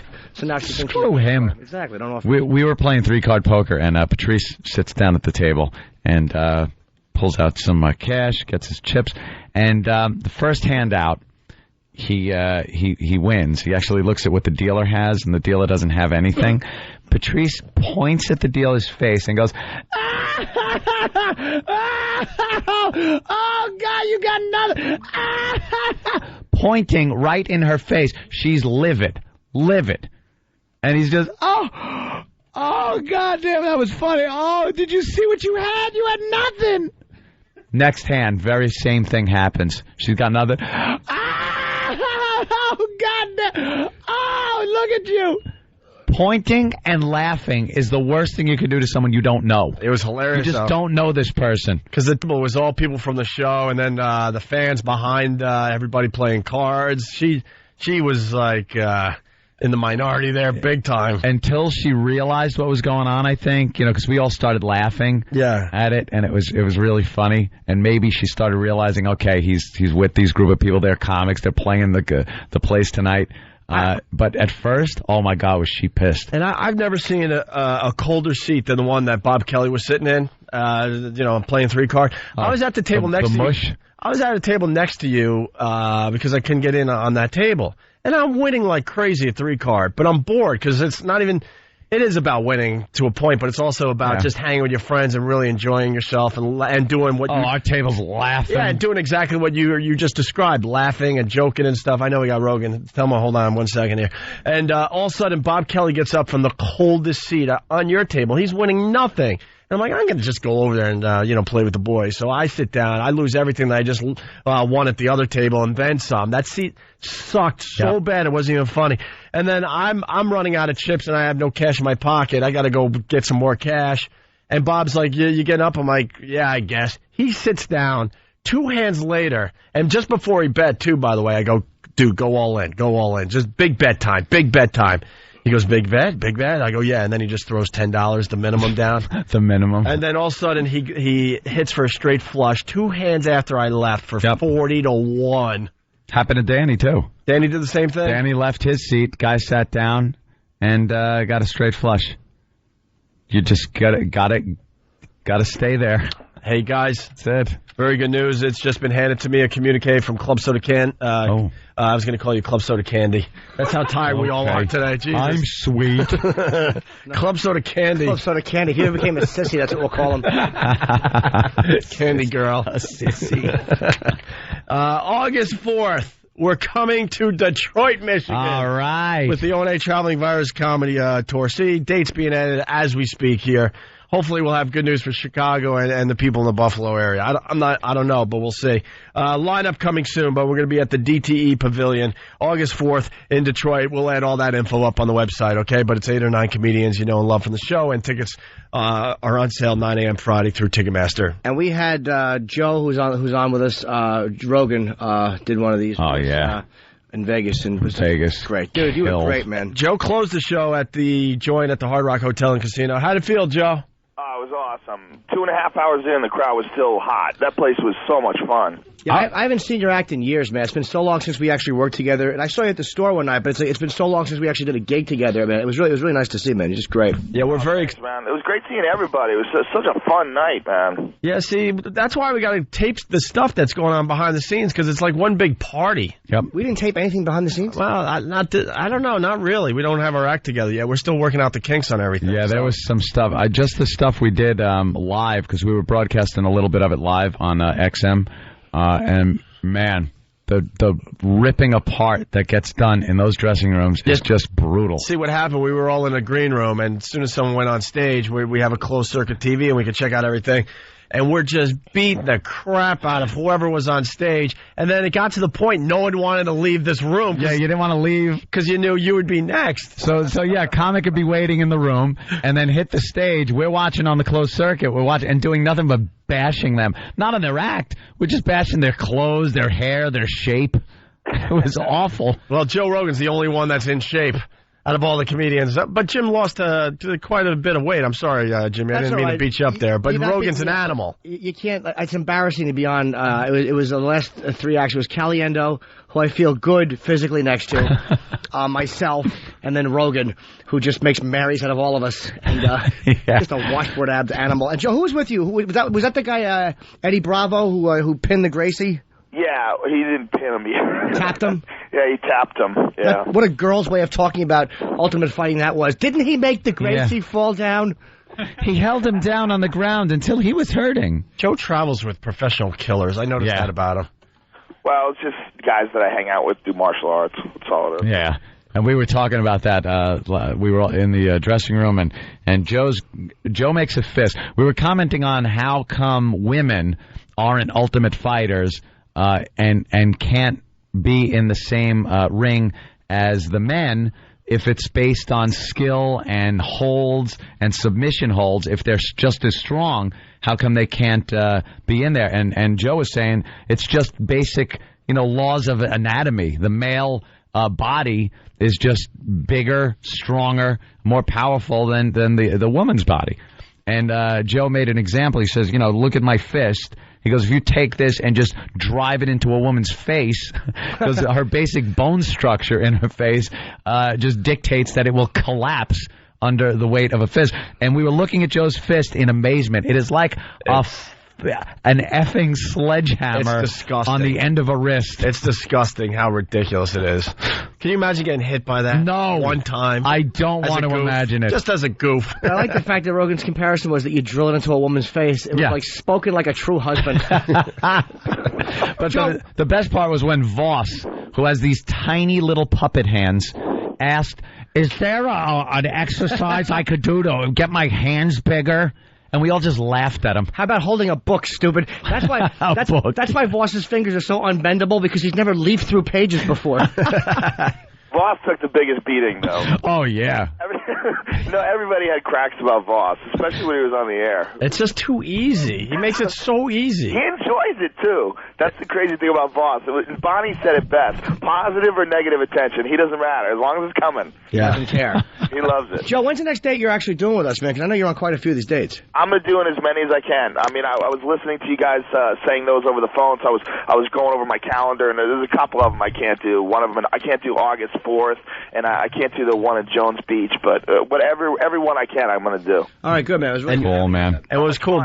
Such a great hang. Everybody backstage was just constant laughter. It was so much fun. That's why we got to tape and get some of those clips on the website. And you know, Joe was in a tough spot because he had to close the show after like 2.5 hours of comedy. And man, they loved you, Joe. Well, you know what? Even 2.5 hours in, what I was saying was it wasn't even like a regular comedy show. It was more like an event. Everybody was so happy to be there that 2.5 hours in, the crowd was like energetic, like it was fresh, the show just started. I know the comedy thing has been done as far as getting a bunch of comedians together, but I think our take on it is a bit different. I really do. It is like an event, and what I heard also was that the bar couldn't have been happier. They sold so much booze. Our audience is a bunch of drunks. Oh, yeah. It had to be a record-breaking night. I think it was. They said they had sold so much. They were amazed at how much they sold before the show even started. Well, I mean, after the meet and greet, I was just kicking beer bottles out of the way just to try to leave the joint. To leave. It was unbelievable how many beer bottles were on the ground. That's one reason venues do love this show. Yeah. It's because everyone associated with it attracts alcohol. They're just drunken slobs. It's tough to find a group of people that are having more fun, though. They're like so happy to be there at the O&A show. Yeah. I don't think I've ever been to a more enthusiastic audience. It was great to see some new fans, too. It was very cool to see the Pest Out West and all that. And it was funny at the pool because you had all these hard bodies all over the place, and then our group of fans gathering for the press conference. Yeah. I was saying that, looking out from the window of the hotel down into the pool area, I could see a distinct line. Like, you ever see those vegetation maps of the United States and Mexico, and you can absolutely see where the border is because it's so lush on the United States side and so barren on the Mexican side? That's what it looked like looking out the window. There are these hard bodies, hot girls, like guys that obviously go to the gym, and then our listeners, and a distinct line where they were not mixing. Those two groups do not mix. Yeah, we got to soften our delivery so we get more hot chicks listening to the show. That's what I'm thinking. Yeah, I was saying if we ever get a little tired of pests being around or fans of the show and maybe want to get away from them for a little while, go to the hotel gym and hang out there because you will not see one of our fans hanging out there. Just sit down. Nice breather. Hey, Joe, you were talking about the Imus thing backstage a lot. I mean, what's your thoughts? We kind of know, but you had a good take on this whole thing.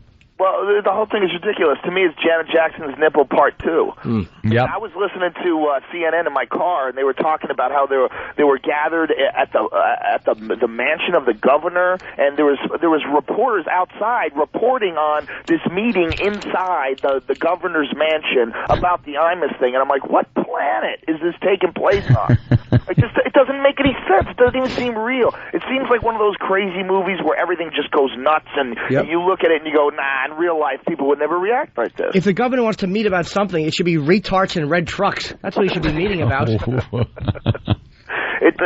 doesn't make sense. It doesn't make any sense to me. I mean, he said something as a goof that's, stuff that, it has been said on the O&A show 100 times worse. 100 different occasions. It's just funny. Has it? So nobody says anything.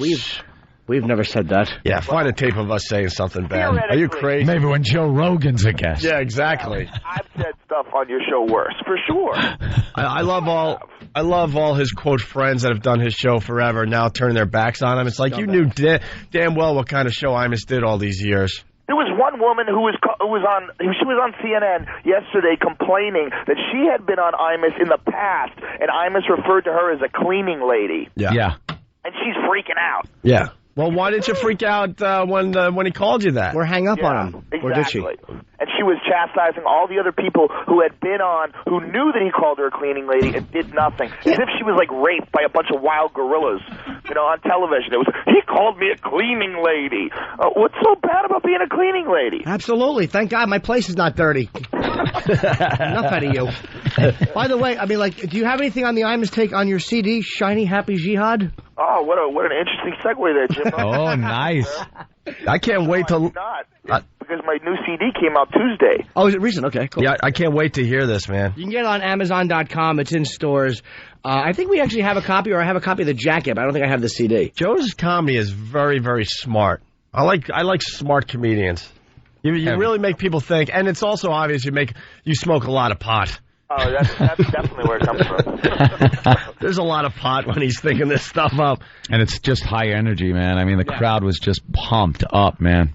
I'm just so excited I finally got a CD out. I haven't put anything out since 2000, and everybody knows me as the Fear Factor guy. And, I even say to my act, I don't look funny. I look like an idiot. I don't look like I'd be funny at all. Well, it's not. You look like the type of guy that didn't have to be funny, because Joe's like an alpha male. So, alpha males were usually jocks who didn't have to be funny because they got laid just by playing sports and by punching nerds in the face.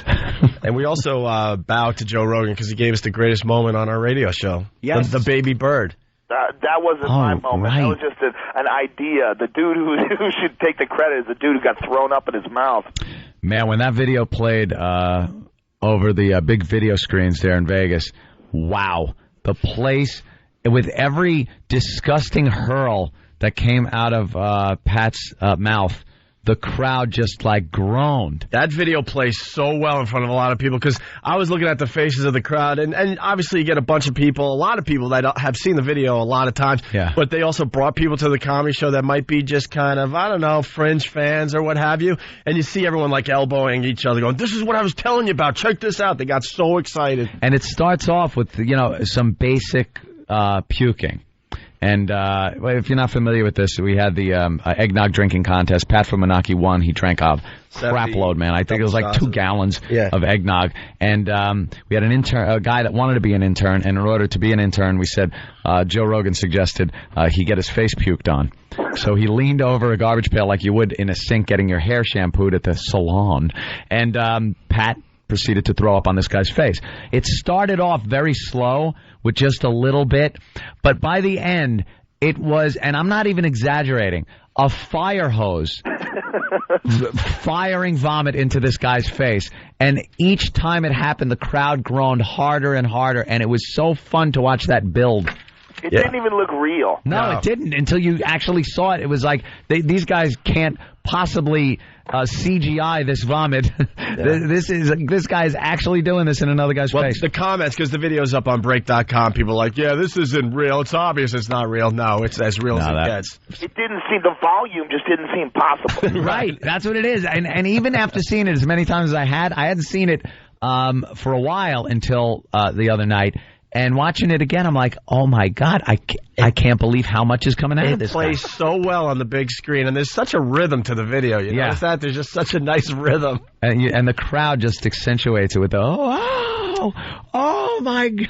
Well, Joe, we're running out of time on this side of the show, but we're so excited you're going to be part of the comedy tour this summer, man. Oh, I'm so excited to do it, man. I can't tell you the last time I had so much fun. It was almost like a comedy reunion or something. It was so great. Yeah. Otto and George on the show, Jim and, Voss and Patrice. I mean, it was so much fun. Bobby Kelly. We had such a great time hanging out in the casino. I mean, everybody was up till 7 in the morning, just hanging out. That was another thing. The show ends and we're all just kind of hanging out outside, grab something to eat, and then, back hitting the tables, walking around, just having a good time. It was fantastic. Thanks for letting me be a part of it. All right, Joe, and the new CD is Shiny Happy Jihad, in stores now, or go to Amazon.com. I can't wait to listen to that thing. Thanks, guys. I really appreciate it, man. All right, buddy. Times. All right, Joe. We'll talk to you soon. Joe Rogan, everybody. JoeRogan.net is his website, too. All right, we got to get out of here.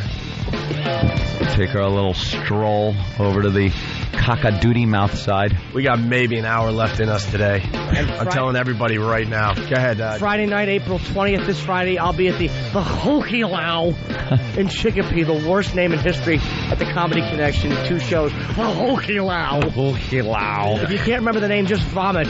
That sound, look it up. Yeah, vomit and see what it spells. Hokilau. There it is. All right, if you're not joining us over at XM, have a great day. It's the Opie and Anthony Show.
We're at XM Satellite Radio. What the hell is that? That's a vacuum going. That's great. Oh, you hate vacuums. What's that sound doing to you? What the hell are they vacuuming? What are they vacuuming? There's a vacuum going on out there. Hopefully Martha's throat. Oh, yeah. We're trying to... Yeah, no kidding, because my freaking throat's hurting more and more. Ant's got the throat thing. Whatever. Barely talk. Smoothie's nice and soothing. Kenny did a commercial for my Hooky Loud show, and it's just awful. Can we hear it? It's very funny. It's just him being him. Did they play it during the walkover? I don't know. But go over there, Kenny. All right, let's hear this. You're playing up there this weekend, yeah, right? It's just Friday night, 2 shows, but he did a commercial because I was away. And it's just Kenny will now do all of my commercials. All right, let's hear it. That good. The guy's a master. The new voice man. One take. Hello. My name is Club Soda Kenny, and I would like to invite you to see my pal, Jim Norton, Friday night, April 20th, at the Hooky Low Comedy Connection in Chicopee, Mass. Hooky Low. There are 2 big shows at 7 p.m. and 10:30 p.m. To purchase tickets, call 413-593-5222 or order online at www.hookylow.com.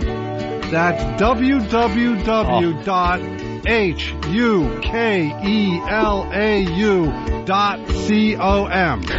I repeat, Jim Norton coming Friday, April 20th so annoying. at the Hooky Low Comedy Connection in Chicopee, Mass. 2 shows, 7 p.m. and 10:30 p.m. Call 413-593-5222 or online at www.hookylow.com.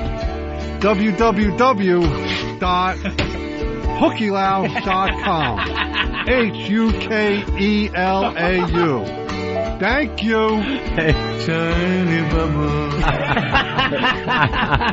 Club Soda Candy, everybody. Oh, that is a droning mess. Oh, it's awful. It really is awful. With that song in the back, his name should be Dope Ho. One take. That was perfect. Yeah, no shit. I'm a professional. Speaking of announcements, do we have it in the system? Because I think it was live on XM. Club Soda Kenny announcing Anthony and I with no voice. Oh, yeah. Oh, that was a good one. That was a doozy. Ladies and gentlemen. Yeah. You really couldn't talk. The moment you've been waiting for. Yeah, what a moment. Jimmy in Vegas, what's up? Hey, how you doing? Hey, I love you, love the show. I was at the joint the other night, and I had a blast. It was great. The press conference alone was awesome.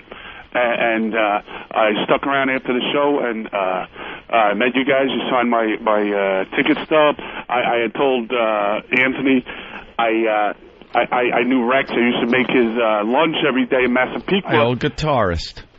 Yeah. Yes, from Rock Good. And I remember hearing the whole saga when it was going on about you.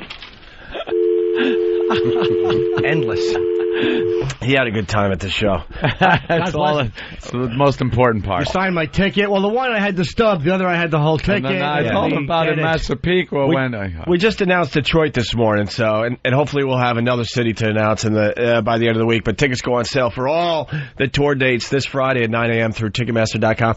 People got to understand, too, maybe the newbies, that this is a whole event. Like that press conference we did in Vegas. Yep.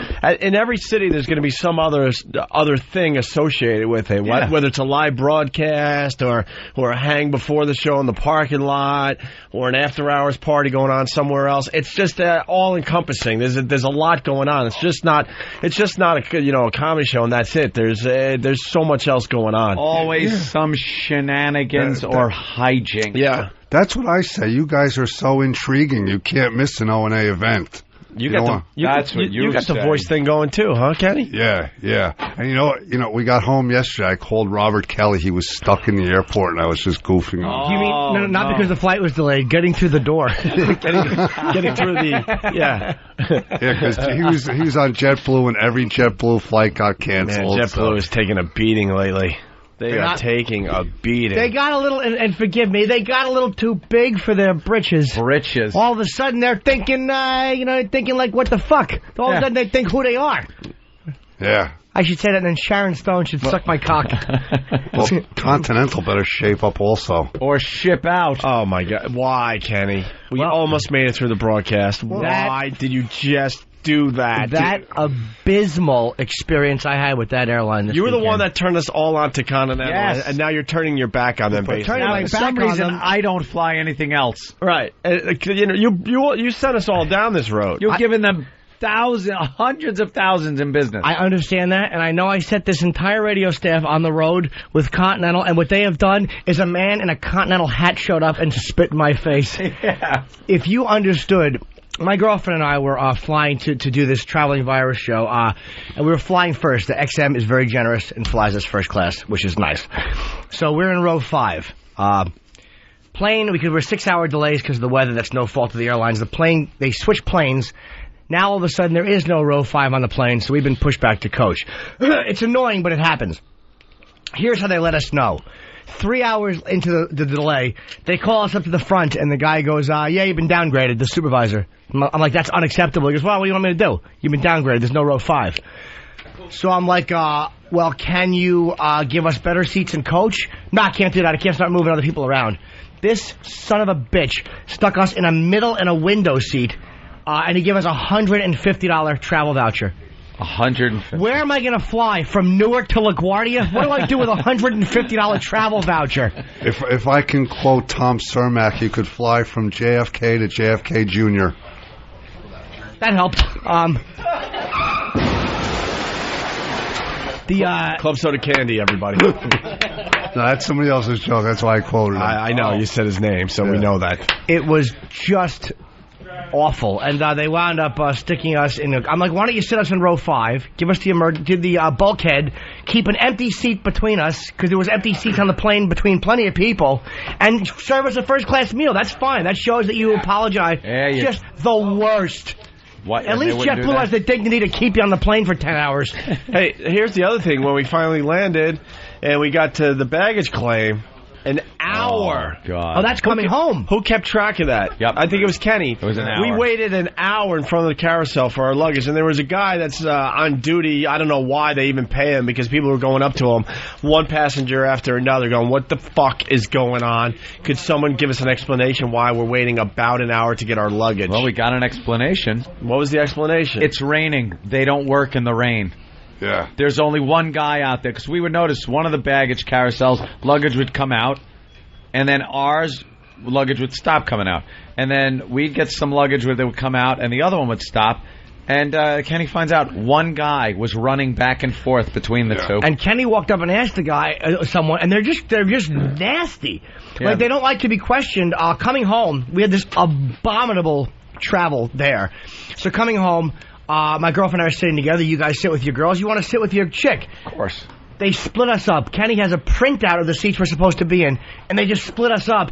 So Kenny calls for an explanation, like why, and the woman, what happened? You called up. I lost an hour of my life because you call the Continental hotline. I get the first lady. I explain the problem. Immediately she knows this is something she don't want to deal with. So you get connected to another help desk.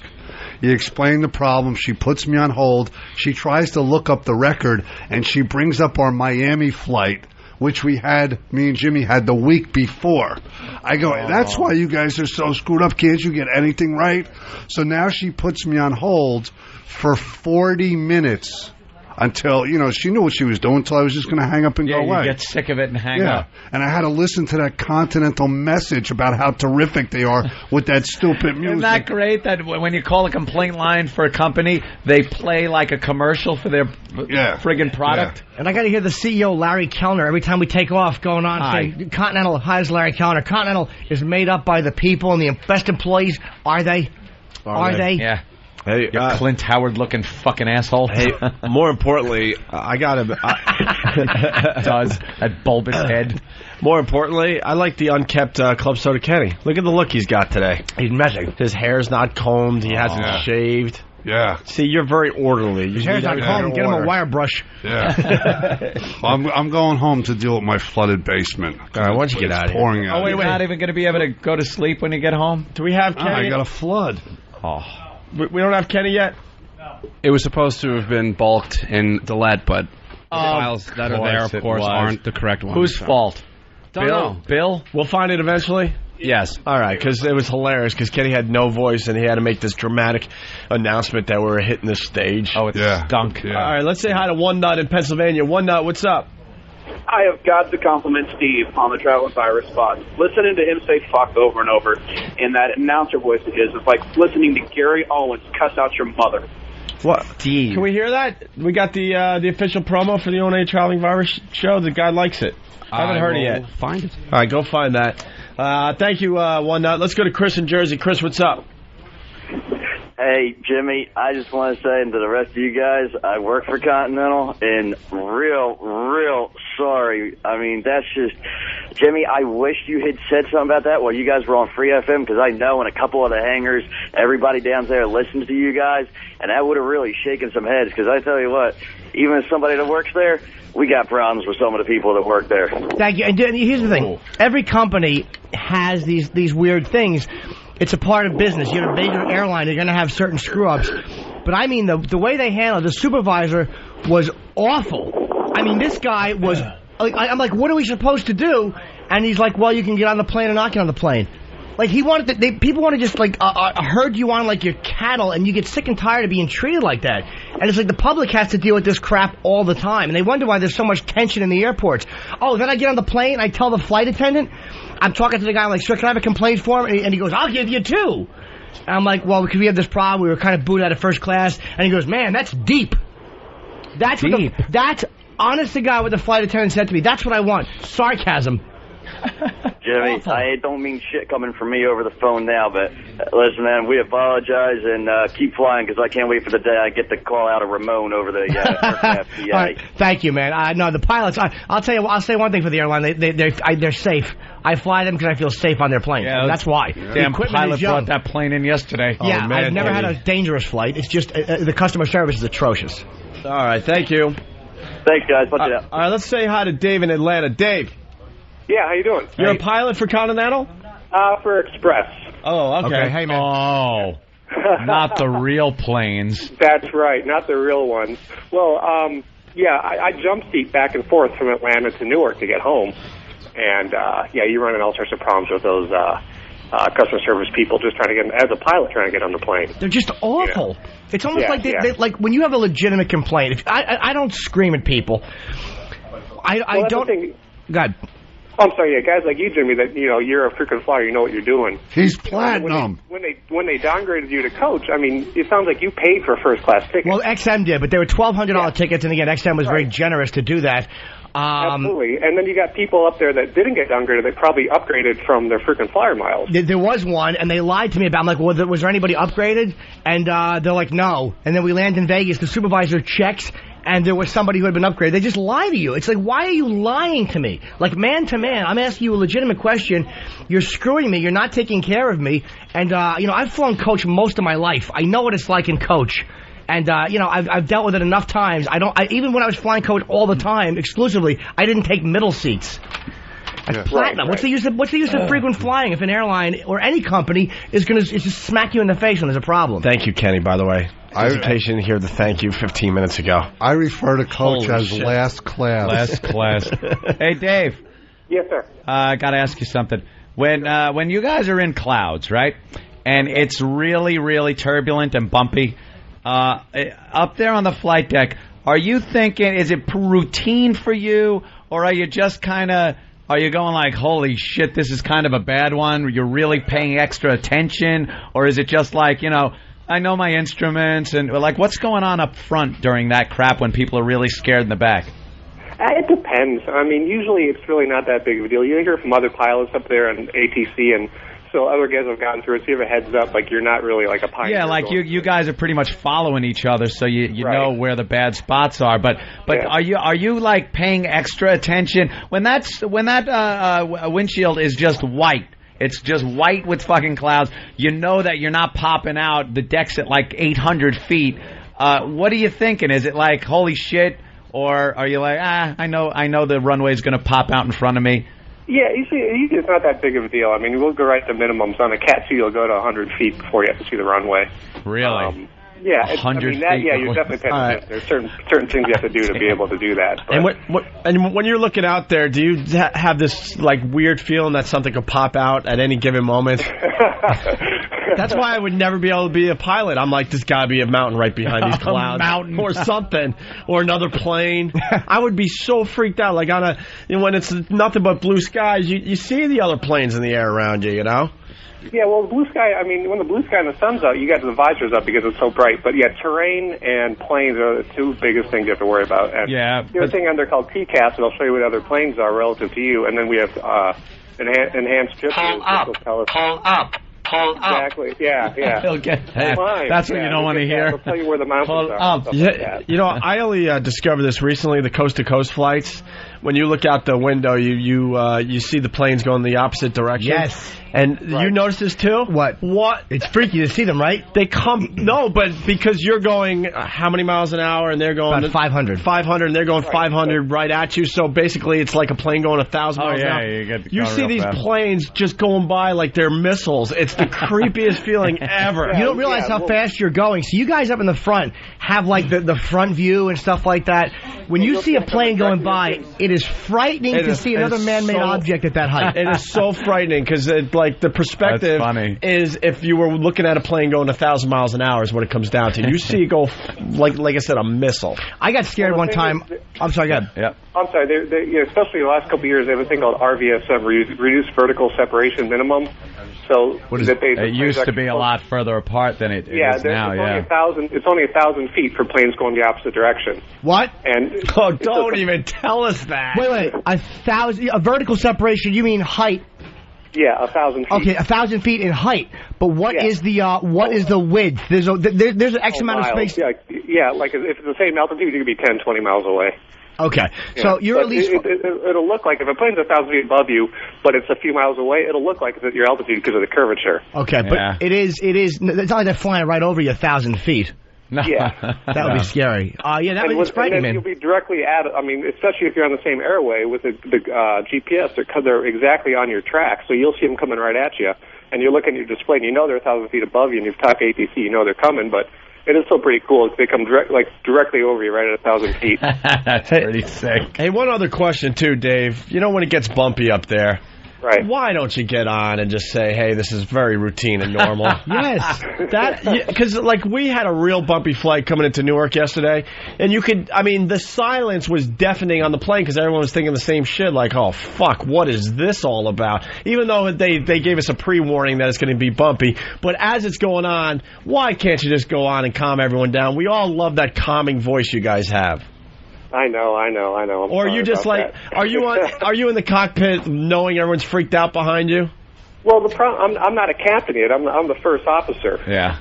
So I could tell by your voice you aren't the captain. Right. Yeah, I don't have that. Yeah, no, I have to go to class for that. Yeah, you need more gray hairs, my friend. And a few more voice lessons. That's right. But, I look at the guy, and I'm thinking, we should make a PA here, and the captain, if he doesn't want to, it's kind of hard to take the initiative. Say, I'm going to talk to the people in the back and calm them down. Dude, also, it might be the fact that if it is bumpy and you're in the middle of it, just you keying down and opening your mouth for that first split second, people might think, oh, my God, there's a problem. So it's probably best to just shut up and fly the plane. You know what's weird, man? It was a little bumpy going in yesterday, but I'm not nervous in clouds. Because I expect it to be bumpy and I can't see anything. Like me and Kenny have had a few flights coming into Newark recently. For some reason, it's just the crosswinds have been awful. And I get nervous, clear air turbulence. Because you're just in the middle of the sky. There's nothing there. And high altitude, clear air. Yeah, you get those awful. After the front moves through, it gets really bumpy. Clouds don't bother me, though. I expect to be bumped around in clouds. And before we took off, I heard the pilot saying to the flight attendants, such and such, about an hour down, you guys be seated. And it's like when they tell you 45 minutes before you're supposed to land to put your seat backs up, you're like, this is not going to be pleasant. Right. They were bringing everyone straight in at Newark. We didn't make one turn for about 150 miles. Yeah, they actually go and we land. Unbelievable. All right, thanks, Dave. man. Take care. Thank you. Take care, guys. By the way, Philly Tyrant from Philly, of course, he writes, you guys in the front have the front view. Someone punched Jimmy. No, I mean the front view. I mean we can't see out the pilot's window. The front view. That's just funny. Come on. Look, I don't think they have much of a perspective of speed looking out the windshield as you do looking out the side. Well, they have a side, too. Yeah, but I don't think that makes any difference because you're really not getting any perspective of anything going by fast. Like the clouds, I don't think they see it going by any faster than you do. Well, I think if you have a front and side, you can see it approaching. I don't know. But I do know this. I flew coach most of my life, and I still will on certain flights. Just slum it. But I want to say, and it's not to be arrogant, but what they have to do in first class is they have to put a curtain up which protects the people from dirty coach eyes. When you're getting on the plane, I don't want you looking at me while I'm reading my paper. Dirty coach eyes. I don't want the curtain separating first and coach. I want the aisle to be curtained so you have to walk from the front of the plane into coach without seeing the fancier people. The best is the look they give you, like, how did he get up here? I love that. I'm in a Sabbath shirt. That. Right. I'm in my dopey Imus shirt, and these people are like, how the fuck did he get up here? Yeah, I like sitting next to it. We sat next to it. There was a guy. Oh. And my girlfriend is the worst shit talker ever, because her idea of talking about someone behind their back is to go, hey, look, and then point. Yep. And there was a guy sitting 2 seats over from us, and he had on a blue jogging pants and a white long-sleeve shirt and a yellow sweater vest. That sweater vest annoyed me to the point where I was angered. I said to her, I would have respected him more if he got on the plane nude. It was the worst thing I've ever seen an adult wear, and he had a bad wig on. Yeah. He actually turned it over and ate his Cheerios out of it. He had to sit next to Patrice. Yeah, exactly. So he paid his price. Hey, is Happy Typey Girl leaving? Why? How did it go today? Real good. Why are you leaving? I have to work sometimes. Stop it. Hey, are you allowed on our show? Is that allowed? Or, stop it. I don't know where your loyalties lie. Oh, come on, Anthony. With those other two. Come on. We already lost Big A and Stalker Patty to their show. We don't want to lose you, too. You would never lose me. For some stupid reason, they actually want to hear my voice on their show. I have no idea why. You're one of 3 girls that listens. Hey. But you guys are smart enough to know I have absolutely nothing to say. Do I see Flea back there? And where the hell's Bad Man? You know, he's a douchebag. Hey, Happy Typey Girl. Yeah. You did a great job when they interviewed you. Yes. Oh, yeah, you saw that? You know how to talk in sound bites. Look at the applause. It was very good. Yeah, very, very good. And they did another rally today, right? How did it go? Today went really well. We got interviewed by Fox 5. Hopefully they'll air that. And then we went over to CBS and stood in front as all their executives came into work and told them, please don't listen to Al Sharpton in deciding what to put on your airwaves. And they went, hurrah, hurrah, hurrah, hurrah, hurrah. Get out of my way. Hurrah, hurrah. Pretty much, yeah. They were trying to get to their first-class seats. As they came out of their limos and stuffed their heads. Of course. No comment. Hurrah, hurrah, hurrah. My God, that's Happy Typing Girl. And are you guys going to step up this effort, or is that it? Well, I know it's tough because most of you guys have jobs. There's a few out there obviously don't have jobs. It's tough. I mean, getting this many people, and we had more, out in the rain at 6 in the morning. Yeah, I mean, forget me. Thank all of them. Yeah, it was nice. Yes. Give yourselves give yourselves AIDS. We even had girls. Wow. Really? Yeah, we had a few other. We have one girl still here, and we had a few others that came out earlier. Yeah, very nice. Good for her. Who's the guy with the sunglasses? Who's that guy? That's not Jimmy. Wow. Is that what his nickname is? Not Jimmy? Yeah, pretty much. That's true. It's kind of the same hairdo. But aside from that, the face has more structure to it. It's like if they made a video game character based on Jimmy. Yes. But see, that's what he looks like. See, at least not Jimmy. Jimmy, but at least that's kind of accurate. I got a fat Opie out there that looks nothing like me, except for the fact that we almost have the same color hair. Jesus. Wow. And I like Patrick. He's the star of Art of the Topless. We all know that. Yes. What up, Kenny? Why don't we hear from the Token? Oh, Kenny, that's not Kenny. You see, now that's what's going to get us in trouble. There's a black guy out here who's a fan of the show, and we didn't bring him in because he looks like Beetlejuice if Beetlejuice had a real head.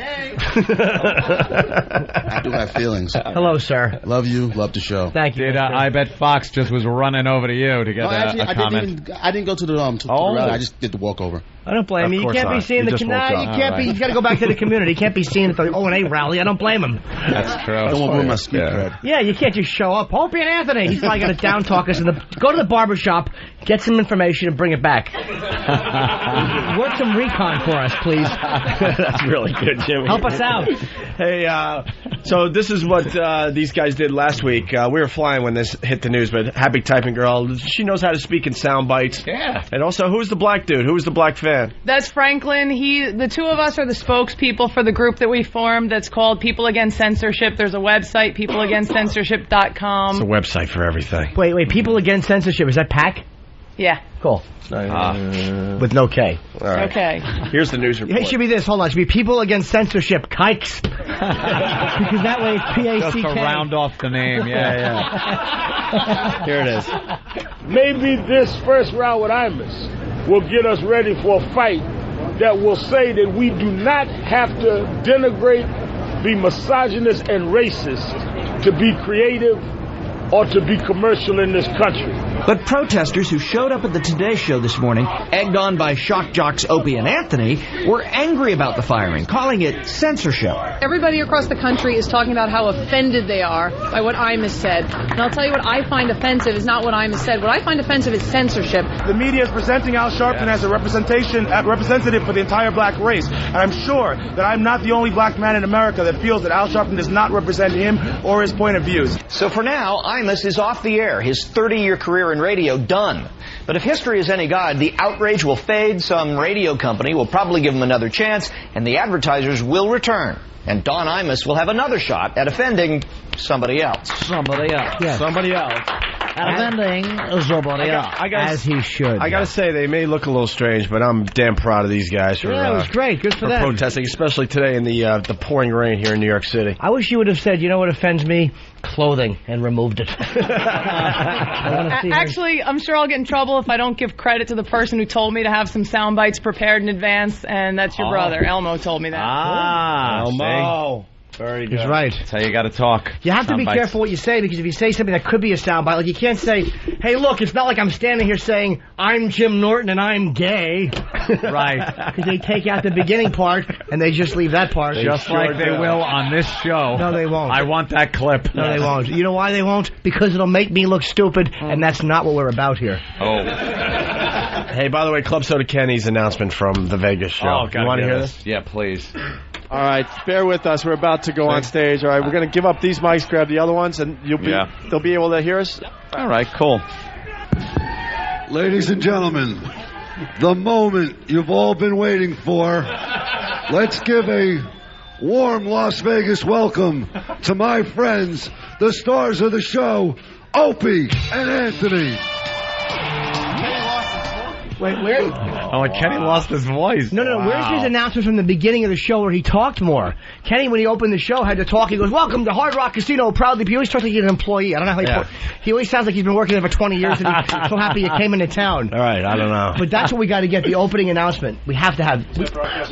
No. Jenny, Vince. Well, hold on. What happened? We taped that whole thing, right? No. Not your well, maybe. Pete's got the audio and the video. Oh, Pete's got the only copy. Tell me we need that one. Yeah, we don't have that on the air. I'll call Pete. We're only putting on just a couple little things I'll call on the him air. just for that. Legal won't allow it. Well, no, I mean, the comedians got to, sign off on everything. Yeah, fuck them. Language. We would love to do one of these shows where a bunch of the comedians, maybe the last show of the tour, where they say, yes, broadcast my set on XM. Well, you can broadcast part of it. I mean, there's certain things we got to figure that out. Because I need them for shock value. Every fifth word. But how about that? Pop the mic up. Farts.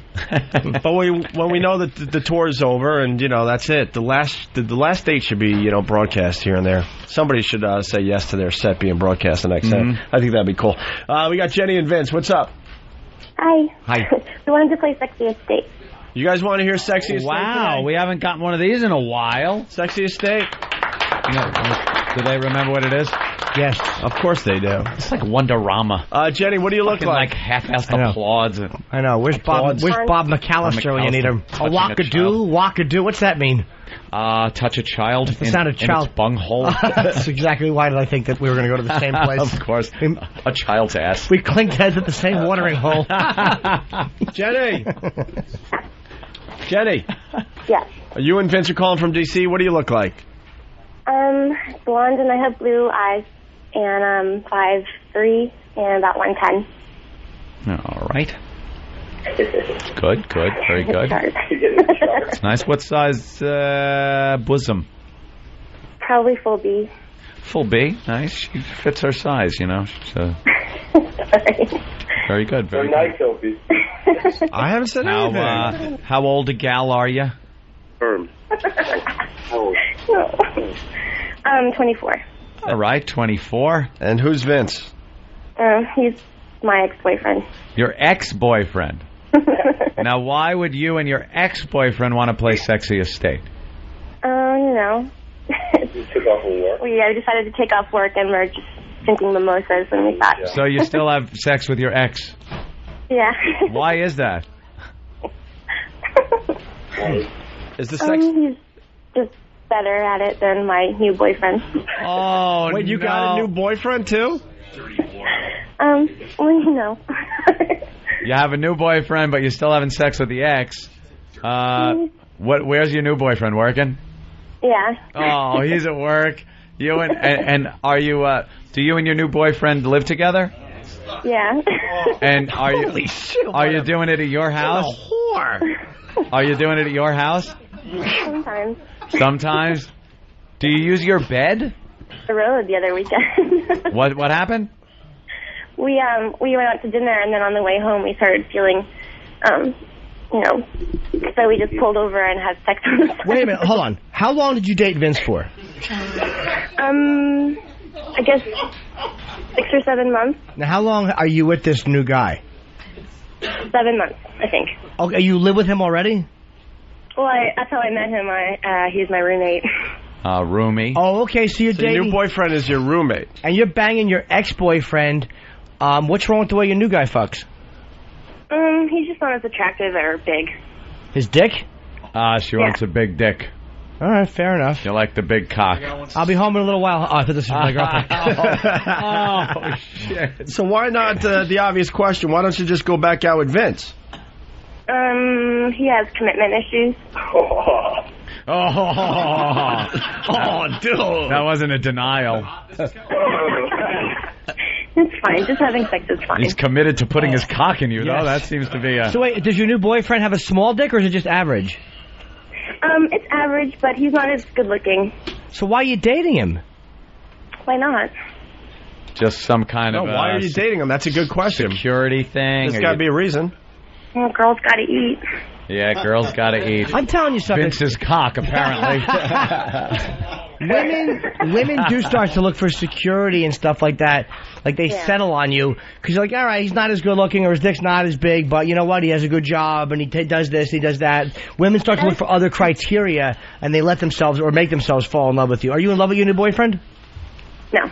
Okay. Oh, look at that. So you got to move on, right?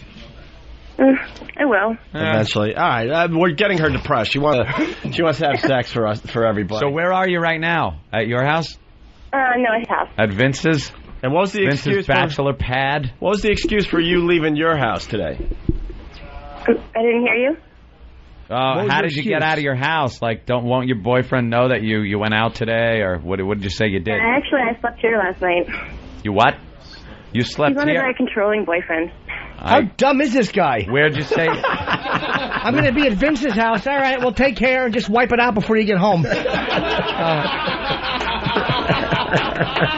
Where did you say you were? Holy. Thing is, I'm just much cuter than he is, so he kind of lets me have the upper hand. Really? Are you kidding? Are you serious? I'm serious. Did you say something, though? Like, I'm going somewhere else? Did you lie? I'm going out. Oh, you just said you're going out? Now, does he ask you, hey, where were you all night? Well, I just said I was with my friend Heidi. She's got the girlfriend cover. See, man, that's the problem. This is what this poor guy you're dating is trying to do.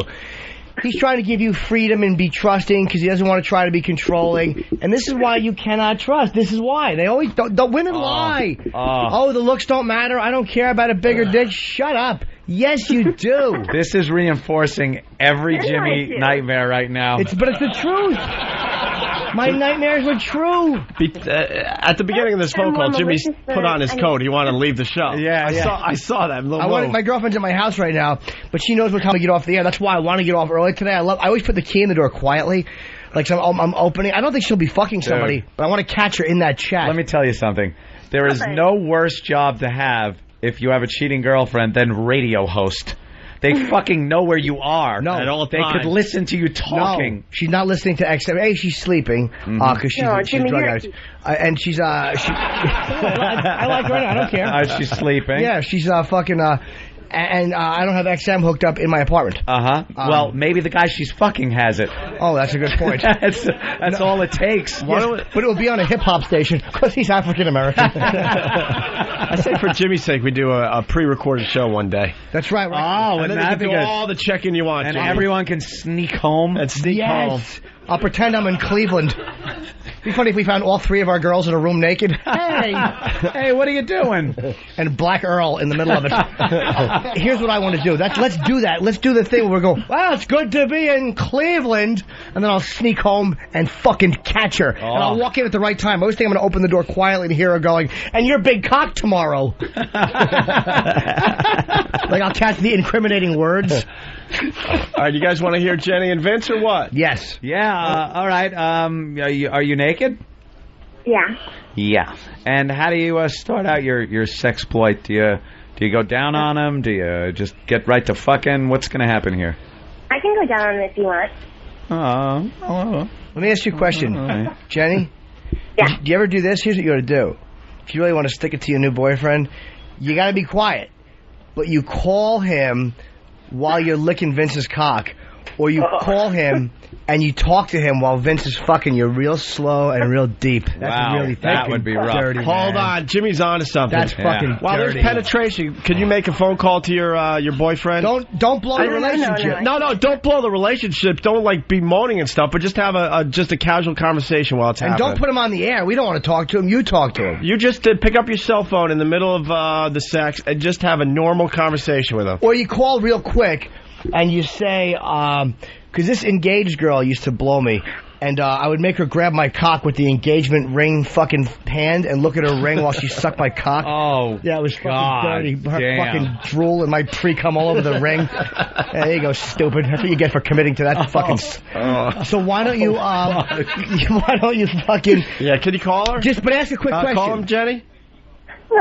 Yeah, ask a quick question. Like, hey, whatever your name is, I just wanted to ask you, do you want me to bring home sirloin tonight? Or a real quick, whatever kind of question you'd call him for. Jenny, you would make our show today. In the middle of having sex, we don't want the sex, him to hear the sex sounds. Just have a conversation with your current boyfriend. Just a quick call. We don't want you to like, I'll be home soon or whatever. Yeah, I can't come. Look, I'll be back in a bit while you're working to pay the bills. I'm fucking someone with a larger penis. No disrespect. I actually make more than he does. Really? What do you do?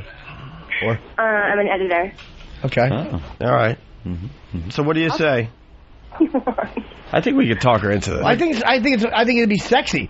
I think it's fucking sexy and dirty. One of the things you like about your ex is that he's your ex, and you like the fact that he gives you a good deep fuck and then sends you home to your lame boyfriend. Jenny, the instant feedback going nuts. Everybody wants to hear you talk to your new boyfriend as while you're fucking. It's hot. Having sex with I've done it. I'll do it. Yeah, all right. She'll do it. All right. We won't blow it. So now we don't need you to go down the guy. We need him to start doing what he's going to do, and then you make a quick phone call. Or slapping his cock on your face, or licking it, or just like licking his cock while you're talking to the new boyfriend. Because the brilliance of this is the whole radio audience is going to know what's going on. He has no clue. He'll be in the dark. And then you hang up whenever you feel like you can't keep it going anymore, and then you get into the serious action. Yeah. That's what we want to hear today. Okay, well, let me get my phone. Hold on. All right, and then get to fucking. It's hot, man. That is fucking sexy. Girls hey like guys, that. This is Vince, man. She's getting her phone. How you doing, my new hero? Oh, that's right, the guy. I love Vince. Great. Here's the guy with the big cock. Vince, how big's that cock, Vince? How big a boy are you, Vince? Come on, it's not that big. Well, okay, he might be lame. Thinks it is. How big is how big? Nice. I just know how to use it well, you know. Okay. Ah, see that? Vince is a good leg. Good for him. No, seriously. Vince is a cocksman. Size, but I guess it's just the way I do things. Yeah. Downstairs, I don't know. She's walking around naked. You guys should see her. Holy shit. And the bottom line is, too, women like stuff like, because it's really dirty to do that. She wants to call her new boyfriend because it's sexy to be fucking her ex and talking to her new boyfriend. It's dirty. Do you know the new boyfriend there, Vince? You met him? Yeah, dude. It's her roommate. So like we hung out before. We've we've gone to like sports. We went to a football game one time. Oh man. I was pissed when I first found out about it, but now I'm like whatever. So do you talk to him and shit, and you gotta like think, holy shit. No, I'm not his friend or nothing like that. I mean, no. But, I don't fault Vince because Vince is just banging his ex. Like, Vince don't care. Hey Vince, let me ask you a question. The new boyfriend, does he know that you and her are still friends?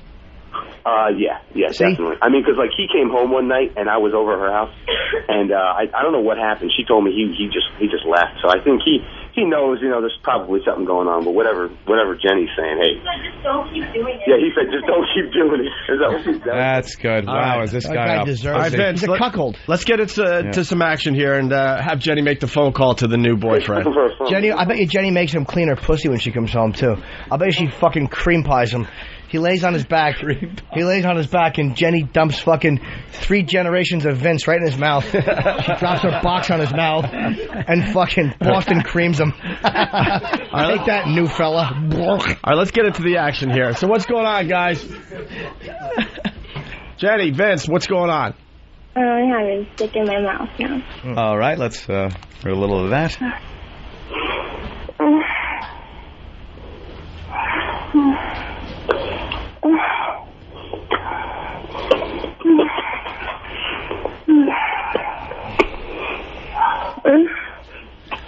She can't hear me right now. Instant feedback. I'm waiting for Norton's cell phone to ring in the middle of this bit. With his girlfriend on the other line. All right. They're going to be able to hear us now. Oh, very good. Jenny, sounds good so far. What's going on now? All right, we know what's I'm busy. Okay, continue. I'm sorry. Let us Dick.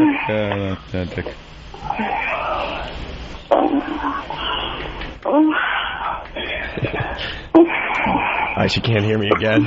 So feedback's hilarious. Sewer trout. Right now, every guy who is currently engaged is nervously staring at their phone.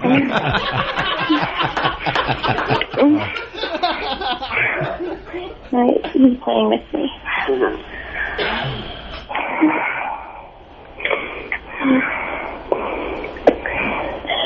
Oh, my pussy. Oh. Put it. Oh, put it in. That's my phone. Hi, Jimmy. It's me. It's Anthony. If it really was you fucking her, it would be hot. I just called Jimmy. Hi. Let's just talk on the phone.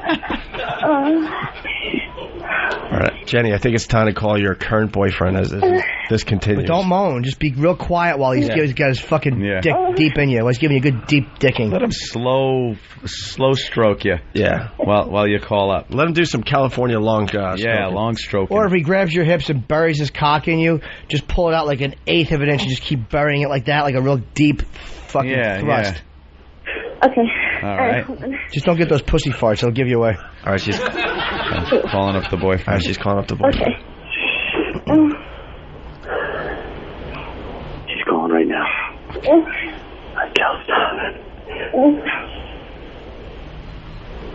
Hey, what's up? I just wanted to know what you want me to make for dinner later. Can you guys hear this? Oh, yeah. How about some cunt soup? I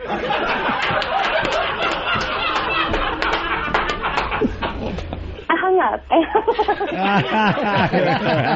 She hung up. Poor guy. All right, wait. Call him back, because that was good. Oh, no. What? Just saying something happened with the phone. Yeah. That was really... We just needed... Hold on. Say Vince's cock hit the pound sign. Yeah, that was pretty good. Hey, Vince. All right. We'll be quiet. I promise. I was just kidding. Yeah, we'll be quiet. I was kidding. Yep. Are you? All right, she's going to call him back. Hold on. Okay. Hey, sorry. I feel better. Yeah, it's gonna... I wanted to know what you wanted me to make for dinner. Yeah, would you bring home some red wine? Okay. No, nothing's wrong. No, I feel okay. I don't know. So, my head hurts.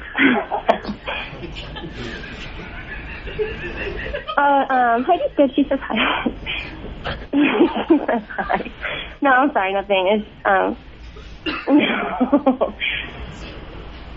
well, she has a new place. So I just went to see her place, and then we were drinking. So I ended up staying. Yeah. Yeah, it was good.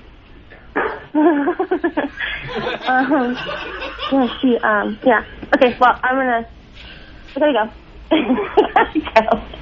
All right, get red wine. She's all. Red wine. Good thing you didn't say we bring home some Alfredo sauce. The voice of a cheater. Oh, I feel awful.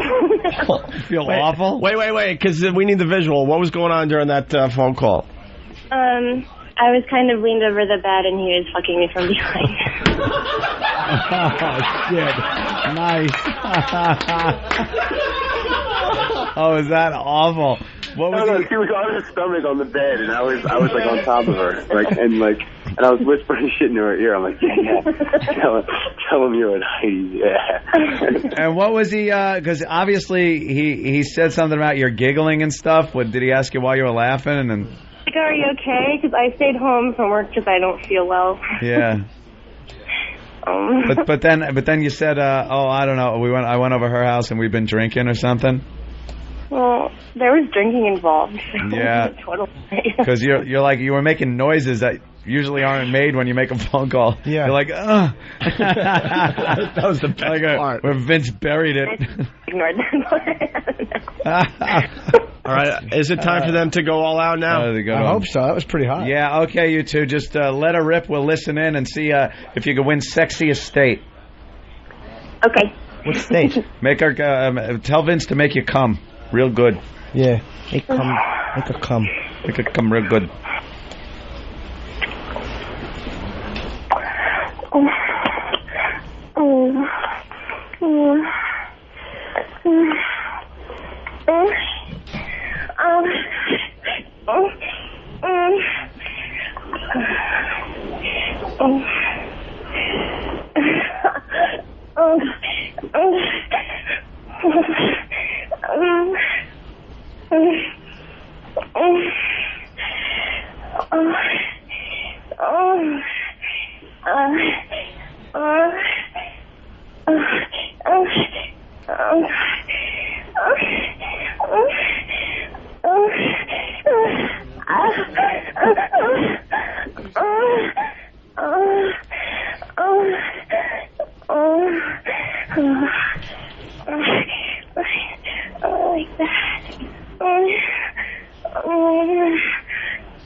Hey, right on, man. Please, you know it's fraudulent. Whenever there's a woman coming and my name gets thrown out, you know it's a candid camera sketch. Hey, there you go. Jenny and Vince from D.C. Thank you, guys. Thank you, Jenny and Vince. That's all right. You win. Technically, you win sexiest, not a state. Get it? Yeah. Sorry. There's a woman coming and my name is thrown out, you know. Oh, they are turning off the radio. Yeah. Hey, guys. Bye, guys. Oh. All right, I guess they're gone. All right. That was damn good. Let's say hi to John in Jersey. John, what's up? Oh, hey, guys. That was incredibly hot, and it was so funny when she was calling the boyfriend, but most of the on-air listeners are not the boyfriend. Most of us are not Vince. We're the boyfriend. Oh, yeah, so believe me, we know. In my stomach. Oh, yeah, so was I. Terrible. It bugs you? Yeah, it's funny. It was hot, but I'm like, I want to call my wife now. She's at home. The kids are at my mother's house. Look at what happened. It made everybody like, hey, where the fuck? Hey, look, the bottom line is this: so many women fucking cheat, and I know a lot of men do too. I'm not saying they don't, but it's amazing how many women do. You would be amazed. You think you know your girl. That's why I don't trust my girl. I told her that. She's like, well, I don't cheat on. I'm like, every guy thinks they know the woman. No guy thinks, yeah, she's fucking someone else right now. Or you'd be there. Yeah. Stop it. Is it that brazen, though? I mean, oh, God. It's too much. To call the boyfriend. Boyfriend deserves it, though. He's a sucker. He's like, oh, just quit doing it. Oh, you stupid cuckold. Yeah. Why don't you lick his cock clean when he's done like a kitten? Fucking idiot. Can she check in tomorrow? I want to find out if he brings the wine home. Yeah, let's get an update from Jenny tomorrow. I'm sure they're listening to us right now. Call us tomorrow, Jenny. Tell us what happened. Thanks, John. The wine. Thank you. Bye. Try the wine. Try the wine. Very badly raped by Vince, see? Let's say hi to Tom in Tennessee. Morning, boys. What's going on? What's up, Tom? Very nice show. Very rock hard. Hey, I was just wondering, Jimmy, are you going to take them with you? Who? The couple that just had the Secretary of State.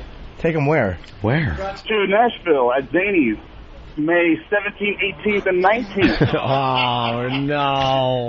That plug was so awful, I may cancel those gigs.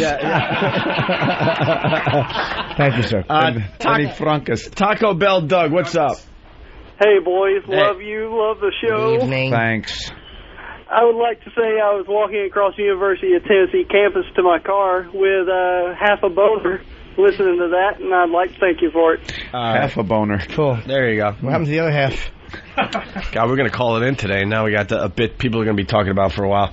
Hey, we'll take a break. We'll do one other thing. Disturbia was #1 at the box office. Pretty much who cares? But we have Steve C versus Disturbia. Well, you haven't played this yet. There's some lines in the Disturbia trailer that are a lot like the Steve lines. I heard one last night. Oh, goddamn, what movie was it? Shit, because now I got to remember and get it. It's What Are You Doing in My House? That might be it. No, but it was from a whole different movie. Oh, really? Well, Disturbia has that line. Popular line. So we took the line out of the trailer and put Steve's version in there. Good. It's kind of funny, and we'll also do line of the day. Stay there. Opie and Anthony. It's like radio on steroids. With extra small testicles. I have little balls.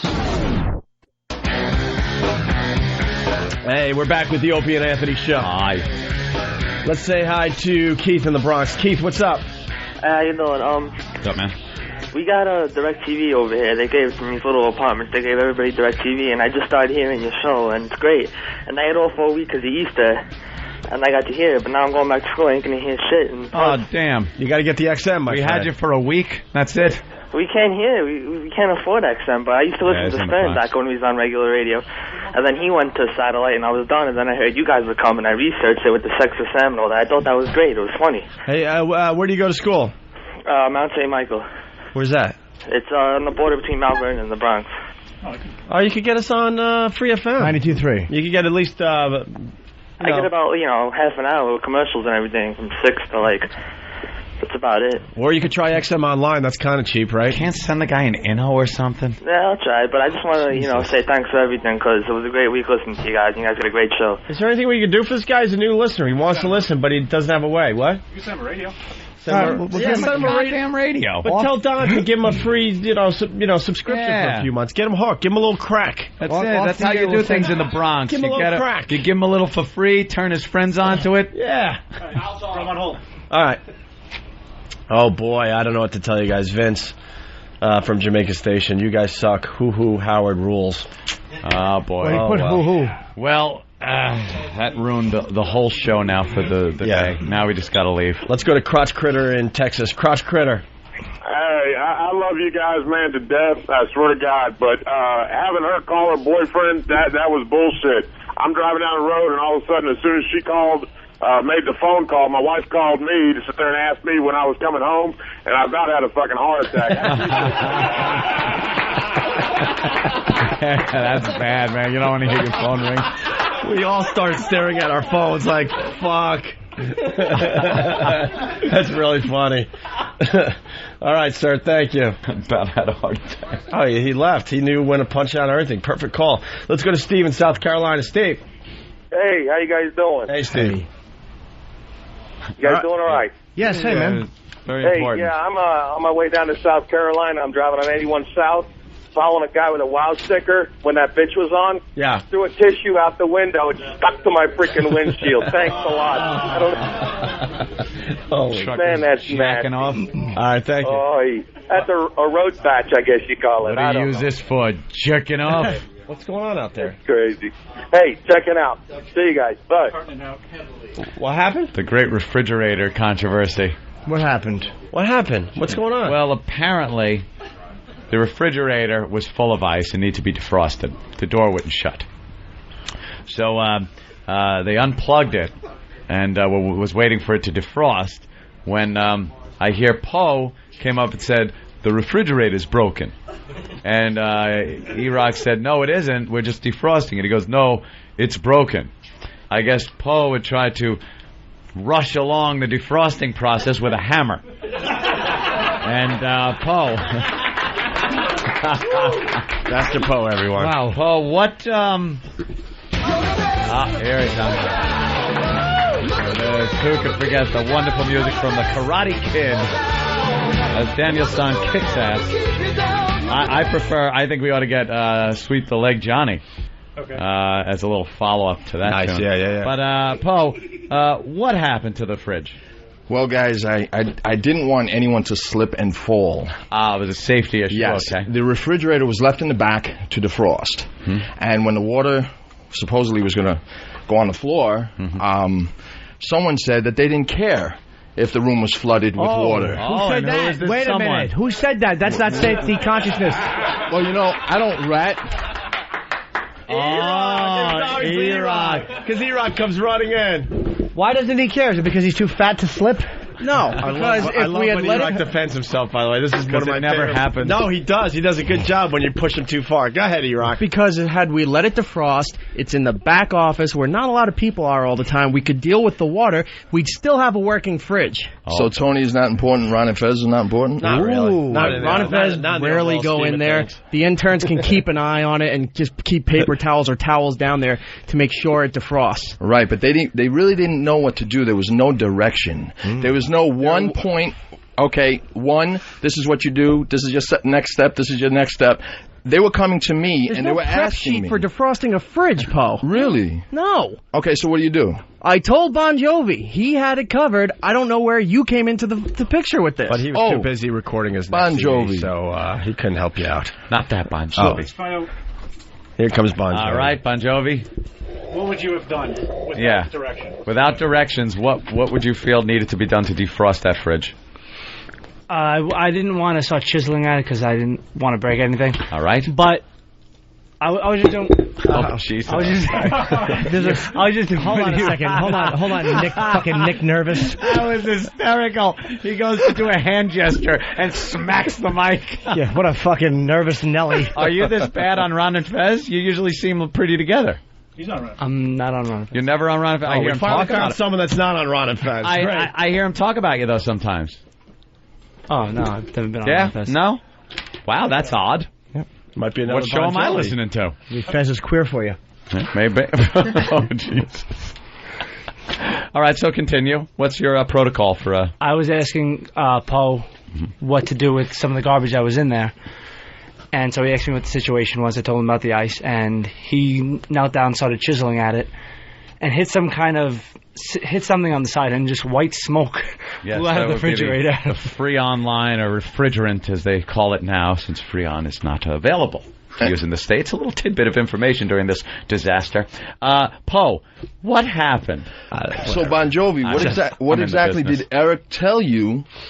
Ooh, how did he approach this? What did he say to you? He said to put a paper towel down and just let it defrost. Okay, you didn't tell me that. How is Poe getting off the hook? He destroyed the refrigerator in the end. What would you do if a woman was having labor pains? Just hit her in the fucking belly with a sledgehammer? And then go, look, she lost it. Nope, it's working. No. I thought the same thing. They took the studio mic. It's not out there anymore. That's why. Yeah. Oh, it doesn't matter. I had a line I thought should have got something. I'm like, what the fuck? And then I realized, okay. No, we have to take our studio audience mic whenever we need another person. Yeah, but there's also 11 people in here that it gave a 0. Well, good so I figured that would be indicative. of the zero it got out there. Now they're clapping and laughing, but you can't hear it on the radio, see? I can hear that, though, and I heard nothing like it during that last line. I want to hear why E-Rock didn't get, like, maybe put a sign there that said... that I'm not good. Because you're not good? I'm not good. No, because you're not good. Okay, that's all I wanted to know. No, at the beginning of all of this, it was Bon Jovi's suggestion he wanted to chisel some of the ice away. And I had told him, I said, don't do that because something's going to break. We need to thaw this out. Then I told him about unplugging it, thawing it out, taking care of everything else, and then somebody went to chisel it anyway. Oh, what made you start chiseling? Yes. Well, first of all, I was in my office, not bothering anyone, minding my own business, when Bon Jovi happens to come into my office and says, You weren't in your office. Eric... Oh. You were actually over there. I'm just saying. You were over there. Oh, okay, so I was doing paperwork. Way to humiliate him for being stupid. Go ahead, sorry about that. Anyway, you came to me and you asked me, what should you do? Right. Because Eric didn't tell you anything. You didn't say anything about paper towel. You did not say anything about paper towel. Eric told me to let it defrost. I didn't say Eric didn't tell me anything. Okay. And to let it defrost. To let it defrost and let the water fall on the floor. And then what would happen is, again, I look always in advance for the possibility of a dangerous situation. The place would have been flooded. Someone would have came in, slipped and fell on the floor and hurt themselves. Okay. So you decided you'd chisel. Now, it's quicker. Regardless of why, how, who this all happened, what made you chisel where there was stuff to hit, like machinery? Well, the ice was so bad. The whole thing was filled with ice. So I was trying to be diligent and try to take the ice out as best as I could. However, I missed. Why did you should have done? I missed. And why not just start a fire in the office? Yeah. I'm sure that's safer than just a little slippery floor, by the way. Now there's like toxic air in there from the white smoke. Call it whatever you want. I still call it Freon, and there's a Freon cloud that is the listeners are enjoying out there. That's a lot more dangerous than a slippery floor. That little shitty fridge, how much water could have dipped out of it? It wasn't like it was a fucking boxcar. It was a little fridge. Didn't you start chiseling in the middle, though, like where the middle of the freezer was, so that it couldn't break the pipes? Yes, I did. How did the pipe break? It was very difficult to see the sides. There was ice everywhere. There was ice inside. There was ice on the sides. It was pretty bad. Right. 2 months ago, I told Dave to make sure that it gets thawed out, and he didn't do that. Does that fridge smell too? Does it smell? It's dirty. I don't smell it. Is it gross? Where is it going to be disposed of now? Downstairs. A dirty fridge. You got to take the door off a refrigerator. Yes, I do. That's Some right. child might lock himself in there. Absolutely. Just throw it out the window. Why? That'd be great. Would that be great? Just do an Animal House. Just toss it. Not even look.